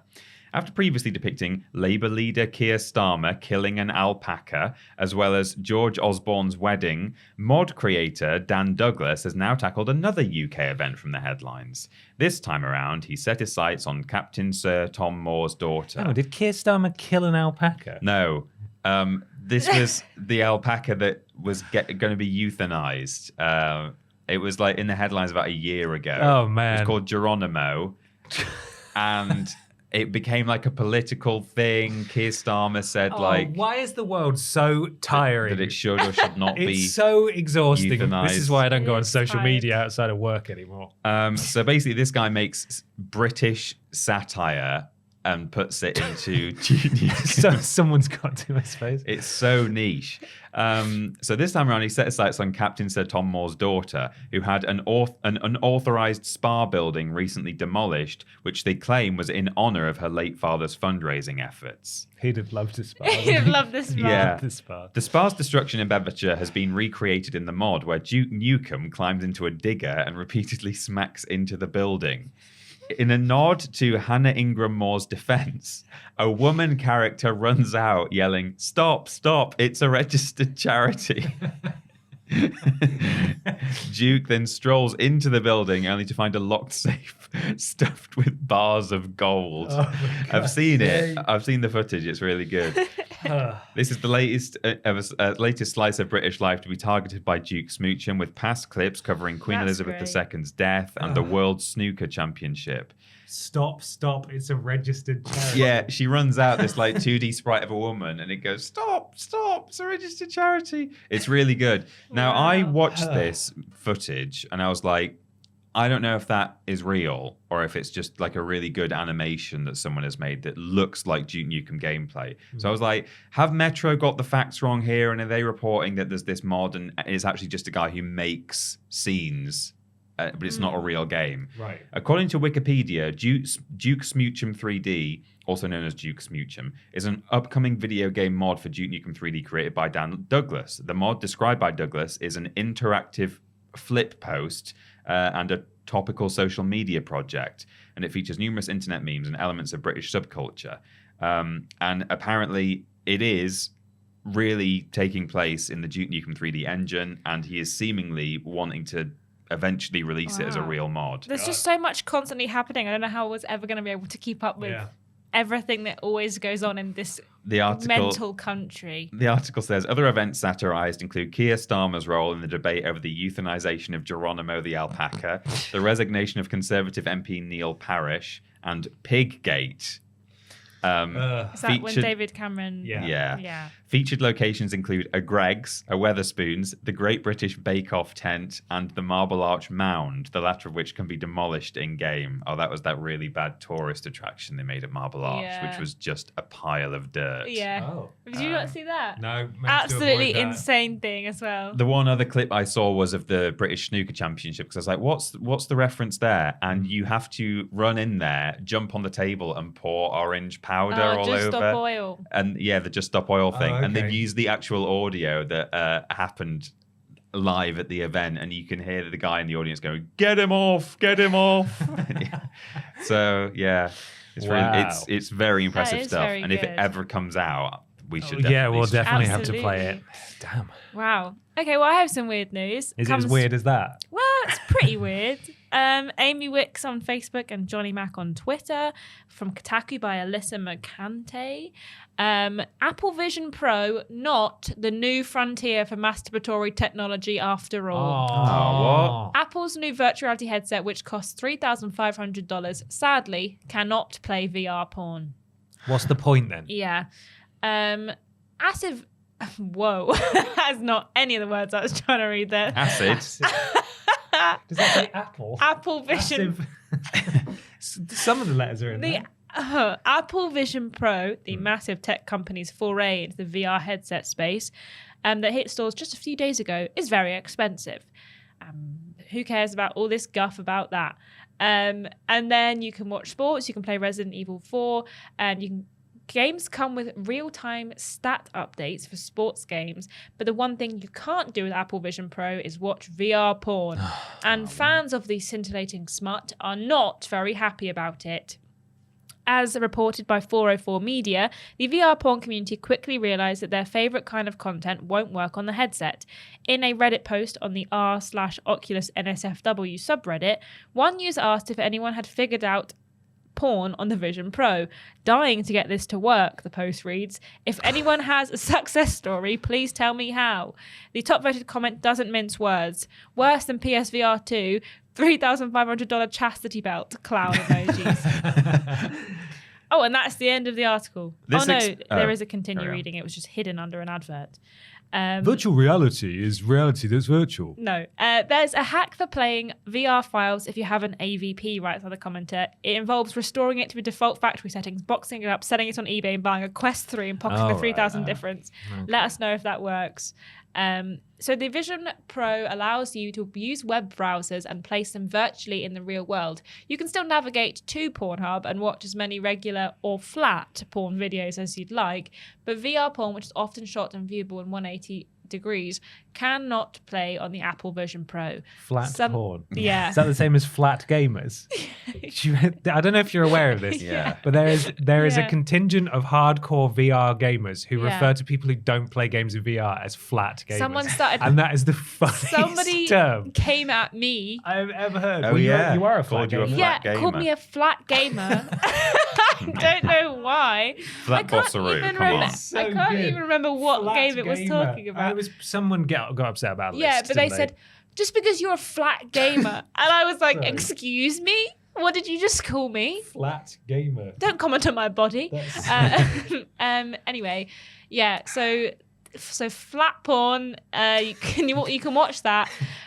This sounds like it was shot in an apartment. Flat porn. Yeah, it does. So someone commented on the r/Vision Pro post titled "My Last Night's Suffering," and it reads, an ode to my last night's suffering was being able to see the space between the pixels of my Meta Quest 3 whilst trying to watch VR porn, breaking my otherwise pristine immersive experience. Tomorrow ushers in a new frontier of masturbatory technology. It could be a population growth turning point for humanity if it's good enough. Unfortunately, the new frontier of masturbatory technology appears to be on hold, as 404 points out. The same person hoping for a new frontier then founded the r/Apple Vision NSFW subreddit, though it's not surprising that VR porn apps are not available on the headset. What is surprising is that none of the, I'm sure, enterprising young men trying to watch the VR porn have figured out a workaround yet. So basically you can't watch VR porn, but they say give it a few weeks because the VR porn rentals have already reported some success in rejigging the advanced Safari settings on their Vision Pro. Well, this explains why VR porn beggars can't be VR porn choosers is what it ends with. This explains why I saw a tweet that was doing like really big numbers the other day from a guy, and it opened completely sincerely. Apparently, this wasn't a joke. As a porn enthusiast, and he was talking about like the benefits of like watching VR porn. I think elsewhere, I think you were saying like I don't know why people are getting mad that you can't watch it on your Apple. You should be watching it in all these different places or something. And then the post like blew up, and he'd added another tweet underneath saying like, well, this is not the tweet I would have chosen to do 10,000 likes, but I do mean everything I said. I always think like you have to have a level of disconnect when watching VR porn, because really what you're watching is somebody potentially performing a sex act on a person who is holding or wearing a 360 camera, and they're just holding it there whilst receiving some kind of sexual pleasure. And all I can think about with the concept of that is the person holding the camera but not being able to see their head, so it's directly above their head. You want to see the shot and the setup for that, don't you? Just someone standing It's already in the bad room. enough when you think like sometimes it's somebody else holding a camera round someone else's chest to get the angle. And then you're like, and now imagine it, a man wearing a helmet. With the camera on the top. A little mountaineering helmet. Yeah, exactly. God. Good stuff. I've got some weird news as well. Oh, yeah? This weird news comes from Stephen Skodes on Twitter at @sskodes8. This is an article I think it was also submitted on Facebook. Yeah. Was it? My apologies. I didn't get a chance to go on Facebook today. It's terrible there. This is an article from Kotaku, written by Zach Zweisen. He's not been sacked then. No. Did we think that? No, but he got in trouble last week. Oh, they're always in trouble, aren't they? they? Yeah, but These Kotaku he writers. called an accessibility update. Oh, that was him. The baby update. I didn't realise it was Zach. Yes. So it was Zach. Yeah, he did do that. That's not great. You can go and look into that in your own time. This article is headlined, "Conscientious Objector Jailed After Being Outed as PUBG Player." Right. You want some context? Would love some. The Supreme Court of Korea has ruled that a South Korean man must serve 1 year and 6 months in prison after he refused the country's mandatory military service. He had argued he was a conscientious objector, but a lower court dismissed this partially because he loves playing PlayerUnknown's Battlegrounds. Right. Okay. Yeah. It then tells us what PUBG is, which What is is it? great. What is it? No, I'm not going to tell you. In November 2018, so this is a while ago now, an unnamed South Korean man was charged with violating the nation's Military Service Act, which compels all able-bodied men in the country to serve in the military for at least 18 months. As reported by the Korea Herald and spotted by Games Radar, the man initially told the court he refused to enlist based on his personal beliefs against war. In the verdict handed down in 2018 and upheld by the Supreme Court on February the 4th, the court said the defendant had not put any effort into spreading or realizing what he says is his ideological belief. The court also pointed to the man's love of PUBG as further evidence he wasn't against war and violence. The defendant admitted that he frequently enjoyed playing the game Battlegrounds, which is about killing characters with guns in a virtual reality, the court added. The video game is different from reality, but the fact that the defendant, who says he is rejecting military service based on his beliefs to oppose violence and war, enjoys such games makes the court question whether his conscientious objection is authentic. I mean, to be fair. It's an interesting argument. I can see where they're coming from, but equally, it's not the same as going out with a real gun and killing a person. No, he probably shouldn't have to go to prison for it either.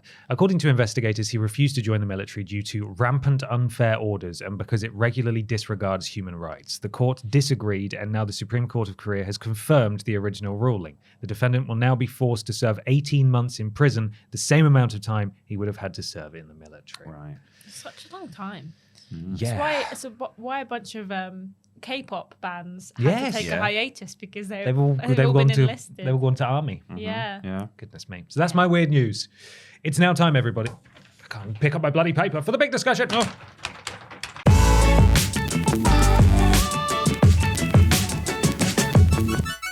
It's big discussion time for the big video game discussion that this week comes courtesy of Cormoran Strike, who says, the big news rumor, if Microsoft still hasn't commented on it by the time the podcast is recorded, they haven't. I think it's coming next week, I Phil believe. Spencer said, We hear you. It's coming next It's week. coming soon. I'm Phil Spencer. Multiple Xbox exclusives friend. may be going to other platforms, including Starfield. What do you guys think this means for the future of Xbox, assuming it's true? Are console wars finally over? Thank you, Cormoran Strike. Thank cool you. name. Cool name. Cool name. No. Oh. Hold on. Continue. No opinions yet. We've got to read some more words. I've got a couple of write-ups here from VGC. These were both from, I think, the 4th, which is Monday. Was Monday? What day is it today? It's the 8th.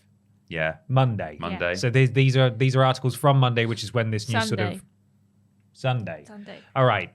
Which is when the news broke originally, that there were sort of ramping up rumors that maybe there was going to be some sort of event happening at the end of February. I'll tell you more in a second about Xbox potentially starting to do a major shift in their approach to video games, which would involve publishing things on other platforms. Very much tying into our conversation from the other week that we had when there were rumors about Hi-Fi Rush and things like that. But there's been a bit of a falling out about it as well. I will tell you more now. Microsoft is reportedly considering bringing the Gears of War franchise to PlayStation. That's according to Giant Bomb's Jeff Grubb, who was elaborating on recent claims that Microsoft is working on a new initiative to release more Xbox-exclusive games on other console platforms. Over the weekend, it was claimed that Bethesda's Starfield and its upcoming Indiana Jones and the Great Circle could be released for PS5, in addition to previously rumored Hi-Fi Rush and Sea of Thieves ports. The other ones I've heard The other one that I've heard that's definitely under consideration, it doesn't mean that it's going to happen, but it's in talks, is Gears of War, Grubb said on Monday. Gears of War is being considered for this, he reiterated. Grubb also said that Microsoft was at one point planning to publicly explain its new initiative at the end of February, but that given the mounting speculation, there's a chance that an official announcement could be brought forward. The other thing I can corroborate is a rumor that that there will be something at the end of February when they're going to explain this change. That is something that they definitely were talking about. And then there's a follow-up article here. Microsoft will share details about its vision for the future of Xbox next week, following reports that the company has decided to release more of its games on rival platforms. It then reiterates what it says about Starfield and Hi-Fi Rush and stuff. And earlier today, it was claimed that Microsoft is considering bringing the Gears of War franchise to PlayStation 2, with speculation about a new strategy for the Xbox. PlayStation 2? Wow. For the new with speculation about a new strategy for the Xbox business mounting, Microsoft head of gaming released a statement on Monday telling fans that more will become clear next week. We're listening. Sorry, Ashton, do you want to do it? We're listening. We hear you. Phil Spencer wrote on X. We're planning business updates. An update event for next week, and we look forward to sharing more details with you and our vision for the future of Xbox. Stay tuned. I'm Phil Spencer. Your friend, Phil. Your best friend, Phil Spencer. Kiss, kiss, hug, hug. Should recent reports prove to be accurate, on the surface, the move would represent a significant change in Microsoft's gaming strategy, which has previously seen it keep its biggest titles exclusive to its consoles, rather than those which were originally multi-platform before being acquired. Which were originally multi-platform before being acquired by Xbox, such as Minecraft or The Elder Scrolls Online. However, Xbox already releases all of its first-party games on PC immediately, and with PS5 and Switch reportedly outselling the Xbox Series consoles significantly, it's possible the company has decided the potential software sales can no longer be ignored. Hey, Peter. Yeah. I wonder what your opinion of this is. No. Console war's not over. I don't think so. Based on the information we have so far, it might turn out that your best friend Phil Spencer, kiss, kiss, hug, hug, says that the new model is that as of such and such a date or whatever, some stuff will be coming immediately on launch to other platforms, which would be a total game changer. And if that happened, then that's a different argument. But from what I've seen, it didn't specify in what you just read there, but from what I've seen, certainly with regards to Starfield and I think Indiana Jones, or not Starfield because that's already out, but with Indiana Jones and I think some other upcoming game that was rumored to be doing this, they were talking about timed exclusivity. So, some months after the release of Indiana Jones, it might make its way to PlayStation. And as I say, I think there was another upcoming game that they were saying the same thing could happen there. And I think in that instance, all right, it certainly would still kind of strike a blow for console wars if people want them to continue to exist. It would definitely make things less kind of competitive and go to Xbox for all these things if you know that you can just wait a few months. But if a really big game is coming out, take Starfield, for example, as a recent example, then if you really want to play it, I think the wait of a few months, and we don't know how many a few is, might be enough to convince you to make sure that you've got an Xbox for instances like this, where a new game's coming out that you're really excited about, and you don't want to have to hang around for 3 months or 6 months or a year before it makes its way to PlayStation, for example, if that's all you have. So I still think that if they stick to timed exclusivity rather than day one, our first party games are now going to be going to PlayStation as well, then there is still a reason to have the argument as to which console is best based on its exclusives, or at least its timed exclusives. But yeah, we will learn more. And if Phil says, you know what, we're going to release Indiana Jones on PlayStation day one, then yeah, maybe we are going more towards a world where it's more difficult to argue about which console is superior based on the usual metric, which is exclusives. Mm-hmm. Get ready. I'm going to speculate right now. Whoa. Go on. Here's my theory of what I think is going to happen next week. We're going to be told that Xbox are going to be releasing some stuff across platform. They've done it on PC before, and they're going to potentially reach out and start giving some stuff to PlayStation players. Mm-hmm. I think that is a good thing all round.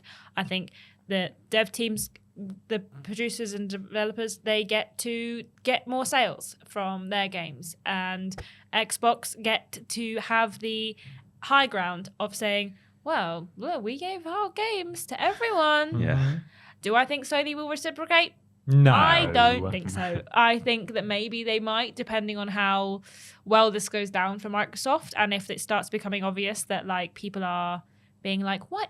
Hey, hey now, why can't we play your games? You can play our games. Maybe we will. Maybe we won't. They've I'm not sure. put a couple on PC, haven't they? They have, MLB exactly. The Show is multi-platform now, Yeah. although it's not their choice. No. They're forced to do that Yeah. per the license. But I think Microsoft have been working towards potentially. I think that initially their plan was to just have more games on their platform, but I think that they've made it's become increasingly more aware that just because you're buying publishers, these games were going to have to be on PlayStation anyway. From the suit, they knew that they had to put some of these games on PlayStation regardless, and I think maybe it makes cost-effective sense to put more games on PlayStation than they were initially planning.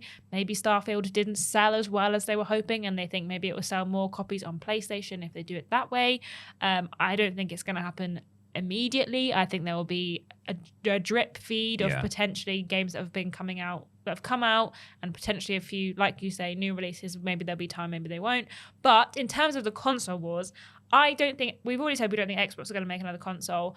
I think that they'll go down the like Steam Deck route, digital route, or the digital route, and just make a device that is dedicated to Game Pass and to potentially cloud gaming and streaming games, more so than a dedicated console that you buy games to install on.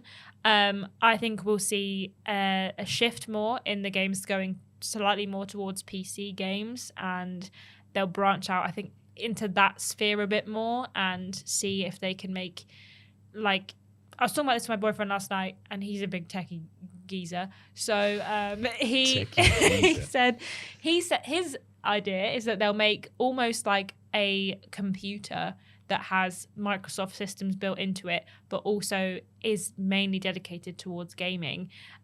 So your Steam Deck, but rather than it just being games, it also works as a functional computer if you should wish it to. Can I watch VR porn on it is the question.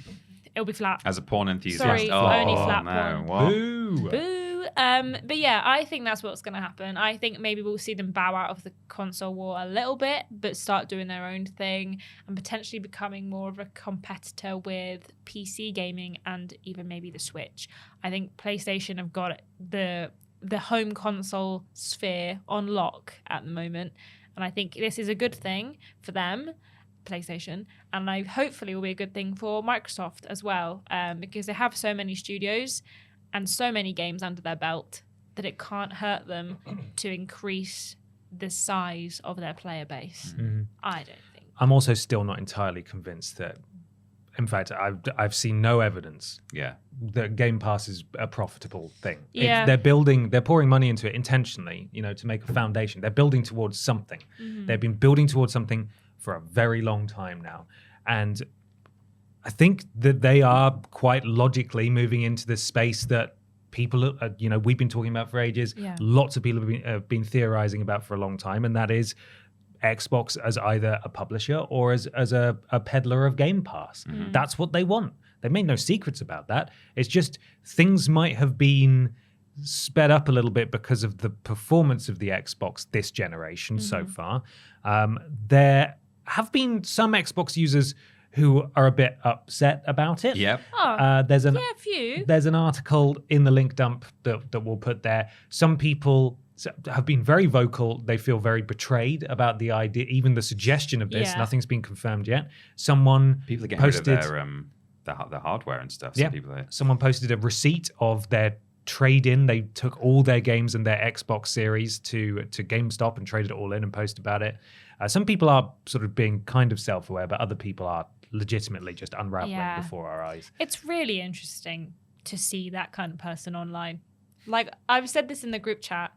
I wish nothing more than my biggest worry in life was that my favorite console started giving games to other people. Like, if that's the thing that makes me so upset, man, what a life to live. No other worries apart from that. Crazy. It is baffling to see people react like that, but to a certain degree, I can sympathize that they might feel a bit let down, especially because if this is true, all the gaming ecosystems, they want to keep their players in there. They want to, like, the Xbox has an identity, it has a brand.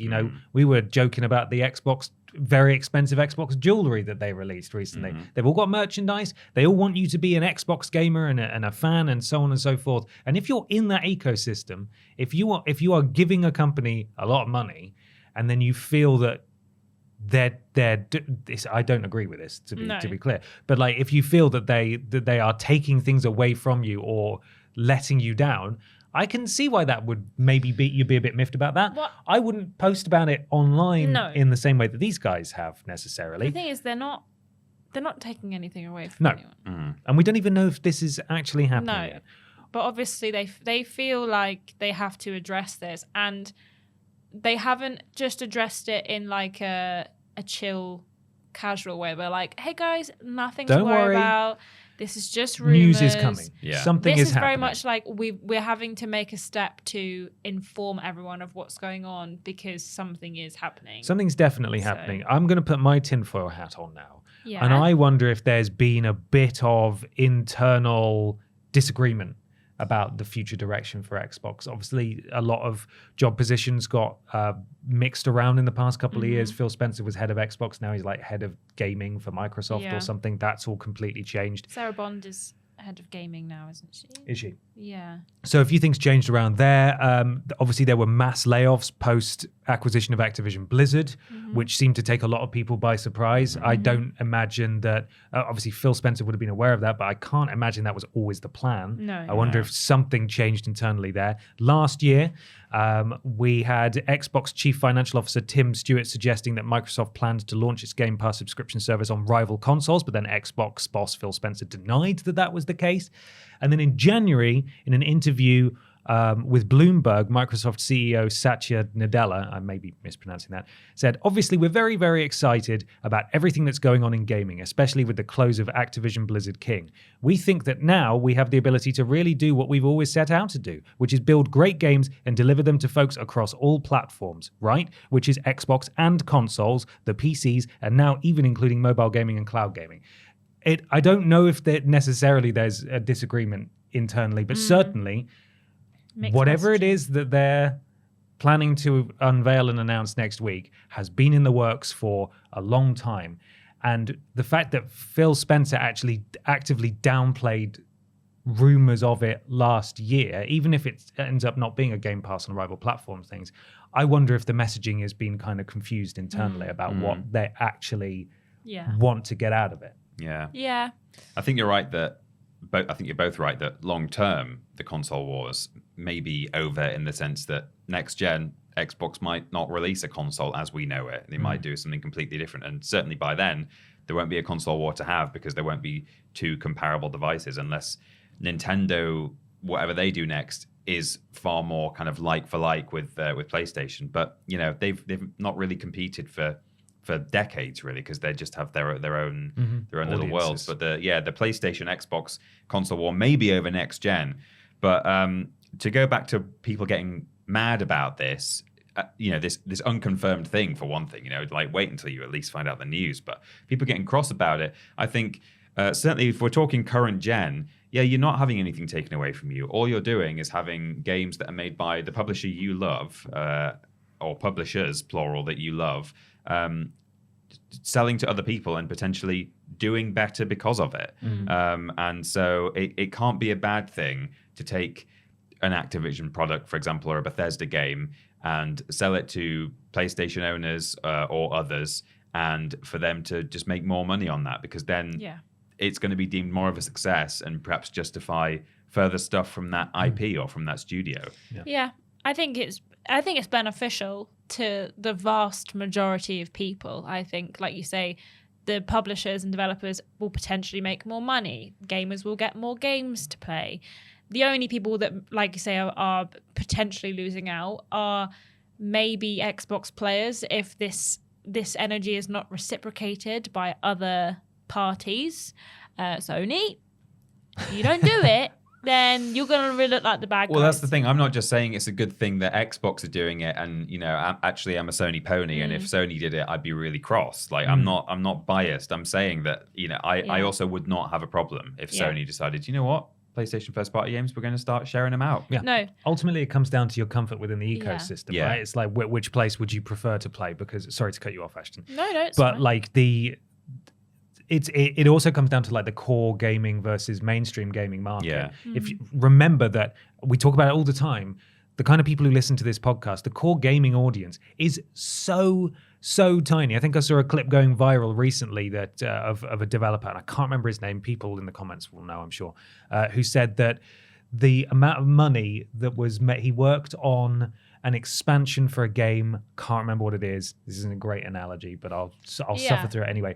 The amount of money made by that they worked on for like 5 years or something was like completely outsold by like a diamond horse skin for World of Warcraft or Right. something like that. Like people buy this stuff, even though us in the core audience are like, Yeah. don't want that. People buy it. The audience Yeah. outside of us is massive. It's so much more than us. And realistically, this is not going to affect those people at all because they get Xbox because they know Xbox and they probably play Call of Duty or FIFA on it. And that's it. And there will be the equivalent people who bought a Sony console, bought PS5, who, because they're not in the gaming sphere in terms of the news, they won't. Sometimes they'll be surprised that such and such a game is not available because they're not keeping up with the news, and they'll go to their game shop or they'll look online like, oh yeah, I'm going to buy Starfield for my PS5. Yeah. Like, we're informed, and that might seem like a strange thing that someone would believe, but there will be loads of people who thought, oh, new Bethesda game, Starfield, can't wait. PS5, oh,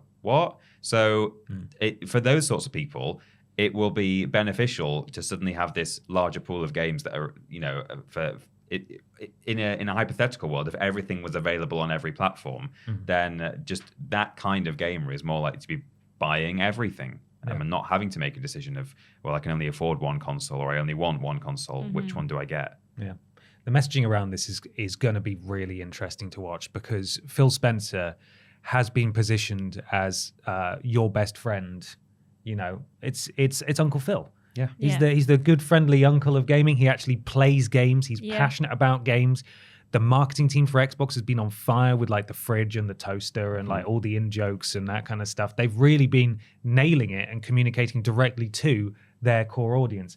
And if this move, something is happening next week, something big is happening next week, regardless. It's too late to turn this ship around. They're not going to have seen people trade in their Xboxes and go, you know what? Never mind. Maybe we can convince Bobby Kotick to come back and get our $69 billion back. You know, this is happening. It will be very interesting to see how they communicate this to that audience. And like, we know you feel betrayed, but you know how do they talk to that audience? It'll be interesting. But I think also realistically, this update isn't for their audience in the sense of like, it doesn't affect them. So this update is more to gain favor with everyone else other than plead to that singular entity or like audience and be like, please don't sell our consoles back. Please keep playing our games because realistically, Xbox don't need their money. They've already got their money from them. Like they've bought the console, even if they've traded it in at CEX, you still bought it the first time. Yeah. So yeah, I think that this will be about trying to appease the die-hard fans with a hey. Shh. It's okay. It's okay. Tranquilo. Don't worry about it. It'll also be like, yeah. But also, Is happening. You want our games? Hey, It's gonna happen. know So what? Unfortunately, I think this is going to be one of those situations where if you do feel slighted by this, it's going to be a case of this is happening. Yeah. And unfortunately, you're going to have to make peace with that. But you know, if they didn't corporation do doesn't this, care about the your corporation individual ultimately games. doesn't care about anyone. But if you were banking like personal points on Xbox being, you know, your brand and you want all these exclusive games, then they've poured too much money into all these acquisitions. They've poured too much money into Game Pass to not do this. And if this is how they make their model sustainable, because Game Pass is bloody excellent. Yeah. And if this is how Game Pass, if this has always been the plan for how Game Pass is sustainable well into the future, then the alternative is Game Pass goes up in price or goes away entirely, Yeah. or Xbox as a brand disappears and you just have Microsoft publishing and funding Activision games, then surely this is the better of the two, right? Yeah. Because while this has seemingly come out of left field, it also kind of hasn't. No. Yeah. We're in completely uncharted territory here. They've been dropping hints for a while that Game Pass is like, they're moving in a direction that we've never seen before. And things were going to change at some point. But exactly what those changes are, we're just going to have to wait Yeah. and see what they are, but not long now. No. I'm sure we'll follow up on that next week. I'm so interested to know Yeah, me what's, too. what's going to happen. Yeah. But don't sell your Xboxes because they're great consoles and Game Pass is fantastic. And all those And, online games you play, there's just going to be more people to play with. Yeah. You can That's play very with your pals on PlayStation, but you probably don't have any PlayStation pals if you're an Xbox. Yeah, that's how it works. The console wars are really, really stupid Yeah, they are. on all sides, and you should go and watch Ashton's great video about Should. about the console You wars. should. Well, there we are. Thank you so much for listening / watching, everybody. Let us know what you thought of everything we discussed. What do you think is going to be announced next week? Because something's going down. Mm-hmm. What's Phil going to say? Peter, where can people find us on the? Oh, It's yes. okay. It's It'll be okay. all right. That's what Phil's Kiss, going to kiss, say. hug, hug. Hug, hug. Buy some Xbox jewelry. Yeah. Feel a lot better. Swagger yourselves out. You can find us at youtube.com and twitch.tv /Team TripleJump. Most of our streams happen on Twitch, but occasionally we do a special one on YouTube. And we decided that's where we're doing YouTube today, yeah. anniversary one on YouTube. There you go. It does happen every now and then. If you've got Amazon Prime, the bundle that you have already paid for includes a Twitch sub. You can spend that on us at no extra cost, and you get all the normal benefits of being a sub, and it won't cost you an extra penny. Twitter, TikTok, Instagram, and Facebook. On all of those, we are at Team TripleJump. Come say hi. And of course, patreon.com /Team TripleJump to support us and get all kinds of exclusive benefits. TripleJump is our website. That's where you can find links to every single thing that we do. And why not leave us a 5-star review on your platform of choice? It helps, something to do with Al Gore's rhythms, and would really gosh darned appreciate it. Yeah. If you could. So thank you very much. Ashton, sponsor? The sponsor for this week's podcast is, of course, online multiplayer game that is definitely not a knockoff of something else. It's Gnome Stars. Home Stars. Fantastic. We'll see you soon, everybody. Take care of yourselves. Bye-bye.